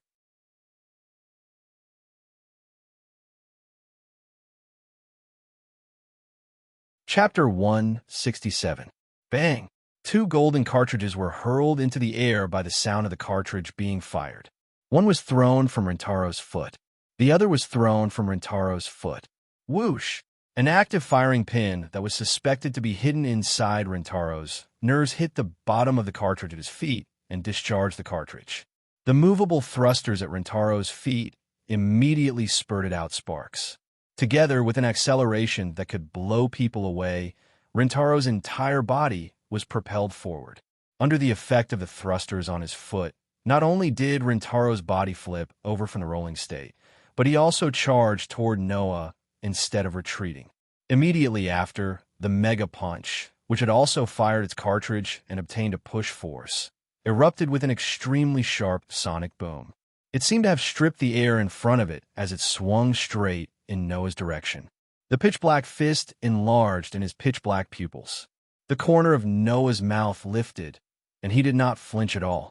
In the face of Rintaro's extremely terrifying attack, he did not hesitate at all. His palm clenched into a fist, and under the gaze of Rintaro's widened eyes, he smashed it heavily toward the incoming fist. Bang! An ordinary fist and a pitch-black heavy metal fist collided heavily together. The loud explosion was like a clap of thunder, spreading out and reverberating in the air. A powerful shock wave rapidly spread out from the point of contact between the two fists. The hard ground immediately exploded as if it had been bombarded by artillery fire. Wah! The surrounding crowd let out cries of alarm. While they were fleeing in a sorry state, they were also enduring the impact of the wind. For a moment, they were in a panic. The impact of the collision, naturally, did not affect Noah and Rintaro at all. Noah's arm that had punched out slightly bent, then straightened up again.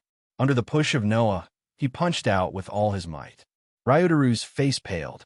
The violent force from Chao Kei's fist passed through his entire artificial arm and affected Ryudaru's body, causing his entire body to become numb.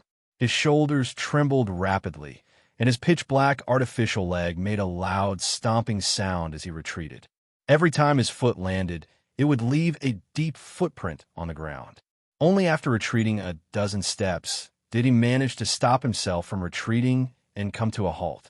The second time, undoubtedly, Rintaro's opponent's fist was only made of flesh and blood. However, for the second time, Rintaro, who had the super punch and the cartridge, was repelled by Rintaro's punch. The only emotion left in Rintaro's heart was shock. At this moment, Noah displayed a ghostly speed once again. He clenched his fist tightly and fiercely smashed it toward Rintaro. Ryudaru was taken aback. He could only raise his right hand to block in front of him. Clang! Noah's fist heavily smashed into Rintaro's super punch, causing an unbelievable sound that sounded like steel clashing against steel. Rintaro was once again pushed back. He only managed to stabilize himself after taking 2 steps back. However, Noah also took a step forward and appeared in front of Rintaro again. He clenched his fist and pulled it back to his lower abdomen. In an instant, he threw out punch after punch. Clang! Clang! Clang! Clang! Clang! In an instant, the extremely inconceivable sound of steel clashing against steel resounded one after another like rhythmic syllables. Even in the entire space, it was clearly audible. Under Noah's fierce punches, Rintaro was forced to retreat step by step. He could only raise his super punch to block Noah's heavy blows. He kept groaning, and his face became paler and paler. Witnessing Noah chasing after Rintaro like a ferocious beast, with every punch that he threw out causing a loud sound to ring out, and every step that Rintaro took back caused the ground to be smashed into pieces, everyone present was speechless. Gulp! Someone swallowed a mouthful of saliva. Are they human? No one knew who made such a trembling voice. Everyone could only watch this scene in a daze, with different expressions on their faces. All the members of Fairy Tale raised their heads and puffed out their chests. Some of them had smiles on their faces and looked proud. Some of them looked in the direction of the auxiliary police force with sneers on their faces, as if they had just vented their frustrations. The people of the auxiliary police force looked at each other, speechless for a moment. Only then did they realize what kind of person they were trying to find trouble with. They all felt lucky that they didn't start a fight with Fairy Tale directly. Even Mayor Nagamasa showed a remorseful expression for a moment. If Mayor Nagamasa had known that Noah had such a level of combat power from the beginning, he definitely wouldn't have acted rashly. If he had known that Rintaro had such power in advance, he could have made arrangements in advance and made other plans. Only Yenju was watching the intense battle between Noah and Rintaro. He secretly broke out in cold sweat for both sides. After all, Noah was equivalent to Yenju's family and savior, while Rintaro was Yenju's partner. No matter which side it was, Yenju didn't want to see them get hurt. Clang, clang, clang, clang, clang, clang. In the arena, Noah continued to swing his arms that were so heavy that they did not seem human. He landed blow after blow on Ryudaru's righteous hand. When he saw Ryudaru's face turn paler and paler due to the increasingly heavy impact, he narrowed his eyes and abruptly moved to the side of Ryudaru. Whoosh! In the next moment, Noah turned sideways, spun around, and kicked Rintaro's hand. Clang! Rintaro was caught off guard and was directly sent flying by the kick, which was much heavier than a punch. His body was like a kite with a broken string, bouncing backward for more than 10 meters before he stabilized himself and landed on the ground with his foot. Bang! However, almost at the same time Rintaro landed on the ground, a foot kicked Rintaro's other foot, causing him to cry out in pain and kneel on the ground on one knee. Ugh! Rintaro squeezed out a muffled groan from his throat. Gritting his teeth, he was about to push himself up when his vision suddenly darkened, and a familiar figure appeared. He subconsciously raised his head and looked in front of him. After a while, Rintaro saw Noah's unusually calm face looking down at him from above. The scene of Rintaro kneeling on one knee in front of Noah was presented to everyone in the field. Looking at it this way, everyone could tell who had won and who had lost. "That's it," Noah said regretfully as he looked down at Rintaro, who was looking up at him. "It seems that Rintaro, you don't have the ability to drag me to the battlefield." Rintaro's expression hardened. Just as he was about to stand up, a black revolver with a large caliber was placed in front of him, and the muzzle was pointed at his forehead. "You have no chance of winning, Rintaro. Even if you're the product of the new human creation project, the outcome has already been determined." Noah's tone was a little indifferent. "If you want to continue, I won't hold back anymore." Rintaro's expression suddenly changed drastically. After a while, it turned into a strong sense of unwillingness. "Are you still holding back?" Noah didn't respond. Instead, he put away his gun, turned around, and walked toward Fairy Tale. Everyone around him lowered their heads and remained silent. Seeing this, Rintaro couldn't take it anymore and shouted, "Are you really not going to do anything, Noah?" Noah didn't even turn his head as he continued to walk toward Fairy Tale. All the members of Fairy Tale obediently followed him. Damn it! Rintaro punched the ground with all his might. Rintaro. Yenju couldn't bear to see Rintaro like this and turned her head away. At this moment, President Noah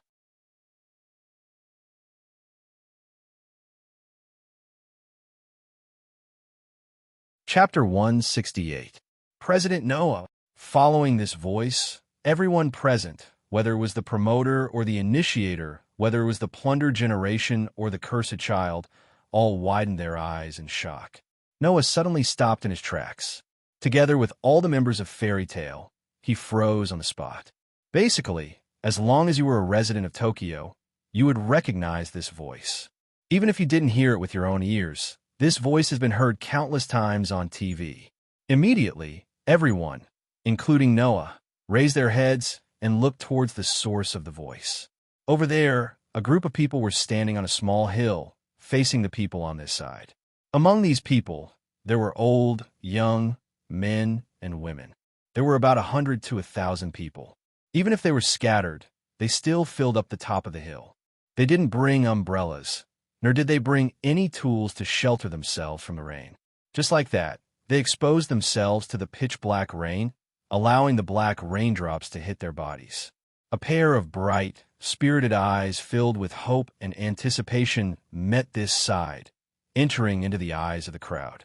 At the front of these people, the Holy Son of Heaven stood at the head of the table, also exposing himself to the dark rain. His white body seemed to emit light, creating a sharp contrast with the dark rain around him, making it impossible for people to forget his figure at this moment. Lord, Holy Son of Heaven. Everyone present let out a cry of surprise. When they saw the people standing behind the Holy Son of Heaven, they were stunned speechless. Lord, Holy Son of Heaven. Yenju, Hina, Xiashi, and the others all said with a blank expression, Lord, Holy Son of Heaven. My hall leader, who lost a leg, stood up with the help of Zhao Xia and said with some excitement, Why would Lord, Holy Son of Heaven appear here like this? Please quickly take shelter from the rain. It seems that my hall leader was very surprised by the Holy Son of Heaven's action of standing in the dark rain. However, the one who responded to my hall leader's words was not the Holy Son of Heaven, but a beautiful figure who walked out from the crowd and came to the Holy Son of Heaven's side. I called Lord Holy Son of Heaven here. Looking at the beautiful figure standing next to the Holy Son of Heaven, Rintaro also showed a shocked expression. Miss Muggon, that is Muggon. Seeing Sheng Tianzi and Mu Gong standing on the small hill with a group of people, their gazes converging in this direction, or more accurately, converging on him, Noah frowned. "What are you all doing?"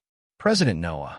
The Holy Son of Heaven clasped his hands together in prayer and placed them in front of his chest, but his eyes were fixed on Noah. "The people here all came with me willingly. Is that so?"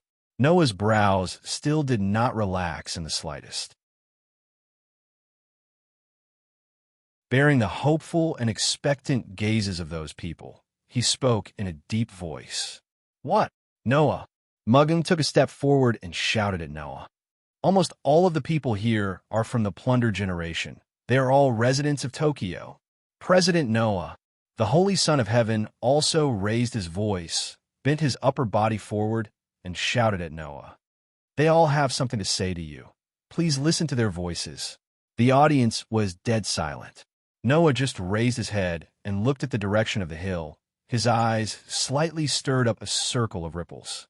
And under Noah's gaze, the men and women, old and young, all looked at each other, stepped forward, bent their body, and bowed deeply to Noah. "President Noah, please save us. Save the entire Tokyo area." Such a sentence resounded loudly in the air and drilled into the ears of everyone present. All of the members of Fairy Tale were stunned. The police auxiliary force led by the head of the police department all had their mouths wide open. Their faces were full of disbelief. Rentaro, Yinju, Hina, Xiashi, and the others were all speechless, showing a dazed expression. Noah's heart slightly trembled, his fists suddenly clenched. "What's going on? What's going on? Is this a call for help from the Plunder generation? Is this a call for help from the residents of Tokyo? Didn't they want Fairy Tale to disappear? Didn't they want all the cursed children to die? Didn't they not need other people's help? Didn't they not trust the ability of the police? In that case, what were they doing now?" "This is a request from the residents of Tokyo." Sheng Tianzi was still praying with his hands clasped in front of his chest, like a saint guarding Noah, and closed his eyes. "President Noah, I know that many people in the Tokyo area are rejecting the cursed child, and many of them are rejecting the fairy tale. When their lives are in danger, they even don't hesitate to vent their inner fear on the fairy tale, which has completely disappointed you in the Tokyo area. But please believe in us. Believe in the entire Tokyo area." Sheng Tianzi raised his praying hand and pressed it against his forehead. His tone was sincere and pleading. "This world is full of contradictions. The Tokyo area is the same. Some people reject you, but some people like you from the bottom of their hearts. Some people show their ugly and dark side everywhere, but there are also people who have always believed that the human heart is beautiful and kind in the end. The people here, even if they're about to face the invasion of the protogut animals, still have expectations for you. Even in this world full of despair, there is always hope in their hearts." Sheng Tianzi opened his eyes and stared at Noah with strong emotions. "This is the only hope left in this world, and also the only beauty left in humanity. So, President Noah, I beg you, not in the name of justice, not in the name of righteousness, not for the country, not for the Tokyo area. Please protect the only hope left in this world." After saying that, Elysian Son of Heaven heavily bent his body and gave Noah the most respectful bow he had ever given him. This bow was not a request to Noah as Sheng Tianzi, but as an ordinary girl who also held hope in her heart and longed for peace, making a request to Noah. On the side, Magino silently bent down and bowed. Rintaro stood up with Yenju's help and bowed as well. Our police chief and Asahi looked at each other and slowly bowed. The policemen of the police auxiliary force all looked at each other for a while, then showed a firm expression and bowed to Noah.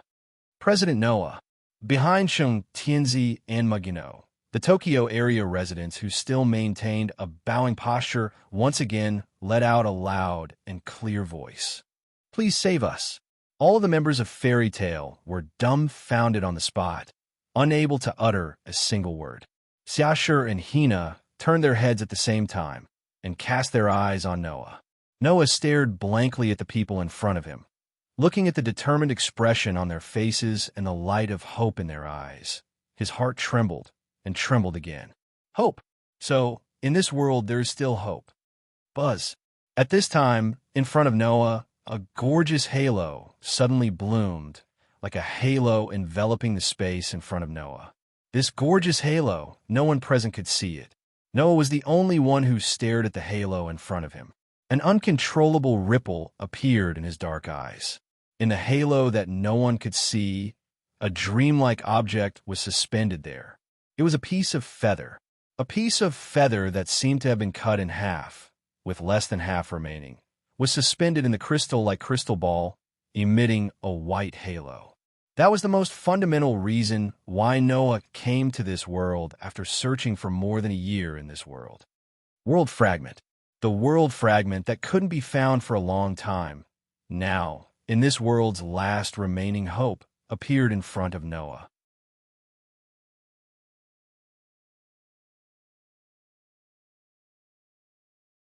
Chapter 169. Walala. The dark rain continued, mercilessly hitting the ground of the entire Tokyo area. In the cold air, outside the area that belonged to the fairy tale, groups of people stood in different directions, but they all bowed in the same direction and did not get up for a long time. In the position where everyone was bowing, all the members of Fairy Tale were silent. Their gazes converged on Noah's body, not opening their mouths to say a word. Noah, on the other hand, was looking in front of him, looking at a piece of broken feather suspended in a white halo and a crystal ball like crystal that outsiders couldn't see. His heart couldn't calm down for a long time. The world fragments that were lost in different worlds existed in different forms. From the beginning, Noah knew that if he wanted to find the world fragments, it wouldn't be an easy task, because some of them only needed to find the location of their existence to appear in front of Noah. Some of them existed in an unknown form. Some were just scattered in a certain place. Some were hidden in a certain object. Some needed to be found, and some needed to meet certain conditions to appear. Now, the world fragments that existed in this world, after meeting certain conditions, automatically appeared in front of Noah. Until this moment, Noah finally understood why he couldn't find the world fragments, why there was no news about the world fragments, and why this world didn't even give Noah any hints. It turned out that this world fragment had existed in his side from the beginning, but it needed to meet the conditions to appear. That was, in this world full of despair everywhere, showing hope. Noah's hand involuntarily reached in front of him, holding up the world fragment that no one could see in front of him, whispering a voice that no one could hear. Do you also think that I should protect the little hope left in this world? The world fragment slightly trembled, as if it was whispering something to Noah, making Noah's heart melt. In this 1 year in this world, Noah was used to the darkness, used to the ugliness of human nature, used to despair, and used to the bad nature of human beings. Because of this, Noah also missed his original world very much, but he didn't know when this world started to freeze his heart. Now, the grudge in Noah's heart finally completely dissipated, because Noah knew, in this world, beautiful things still existed. Still, there was hope. Rumble. Suddenly, the ground shook as if it was turned upside down. What's going on? At the scene, everyone was shocked, looking up and looking into the distance. Following that, the scene that entered everyone's eyes caused almost everyone to reveal a look of horror. Rumble. On the other side, far away, at a place that seemed to be the other end of the horizon, billowing smoke and dust filled the air, rising high into the sky like burning flames. Roar! Roar! Woo! Amidst the billowing smoke and dust, large and small, grotesquely shaped, and ferocious xenomorphs rushed out like a school of fish. With roars and tremors on the ground, they crossed the national border, crossed the plains, and rushed toward the interior of the Tokyo area. After a day, the army of protogut animals that retreated for a short time finally launched another attack on the Tokyo area. In the center of the protogut animals swarming over like ants, a huge exotic beast walked with heavy footsteps, lifting an extremely long-mouthed crocodile that that was more than half its body. It raised its head and let out a roar. Woo woo woo. The long and drawn-out roar finally woke everyone up from their shock as they reacted. Quick! Rintaro was the first to yell. Quickly organize the battle line. Men, my hall master Zhang Zhang roared. Quickly protect Lord Elysium and leave this place. On a small hill, Elysium was protected by Mugum, who was holding a katana tightly behind him. Together with the residents of the Tokyo area, they were a little panicked. Including Elysium, there were at least 1,000 ordinary people here. If the police were accidentally involved in the battle between the protogut animals and the protogut animals, it would be a real disaster. Just as the police were about to organize the battle line and launch a resistance, while some of them covered the ordinary people led by Elysium and tried to evacuate, a figure suddenly walked out of the crowd, past everyone present, and walked forward. Looking up at the army of protogut animals that swarmed towards him like a school of fish, Noah's footsteps were clear and audible even in this chaotic space. As he walked forward step by step, he spoke word by word, his dark pupils flashing with a soul-stirring spirit. All of you back off. Everyone was stunned. All of you back off? What does this mean? Ignoring everyone who was stunned on the spot, Noah was like a warrior who overestimated himself and wanted to challenge a scourge. Under everyone's gaze, he stopped and showed everyone his back. I'll believe in this world one more time. As if there was no endless, deadly monster army in front of him, Noah's voice slowly sounded. Hope, don't let hope disappear from this world. Don't let me down. Leaving this sentence, Noah's gaze seemed to be able to penetrate space and swept across the protogut animals in front of him. In the next moment, a vast sea of magic surged out from Noah's body like raging waves. Ding! With a light sound, a bright brilliance shot up from the ground where Noah was standing. Like a light pillar, it stood beside Noah. Ding, ding, ding, ding, ding, ding. As if triggering a chain reaction, under the influence of the monstrous magic power, dazzling brilliance burst out from the ground around Noah and surrounded Noah's body as if they were protecting Noah. Ding!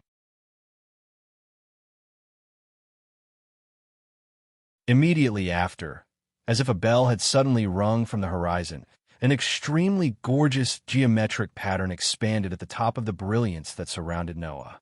It emitted a dazzling brilliance as if it wanted to cover the entire sky.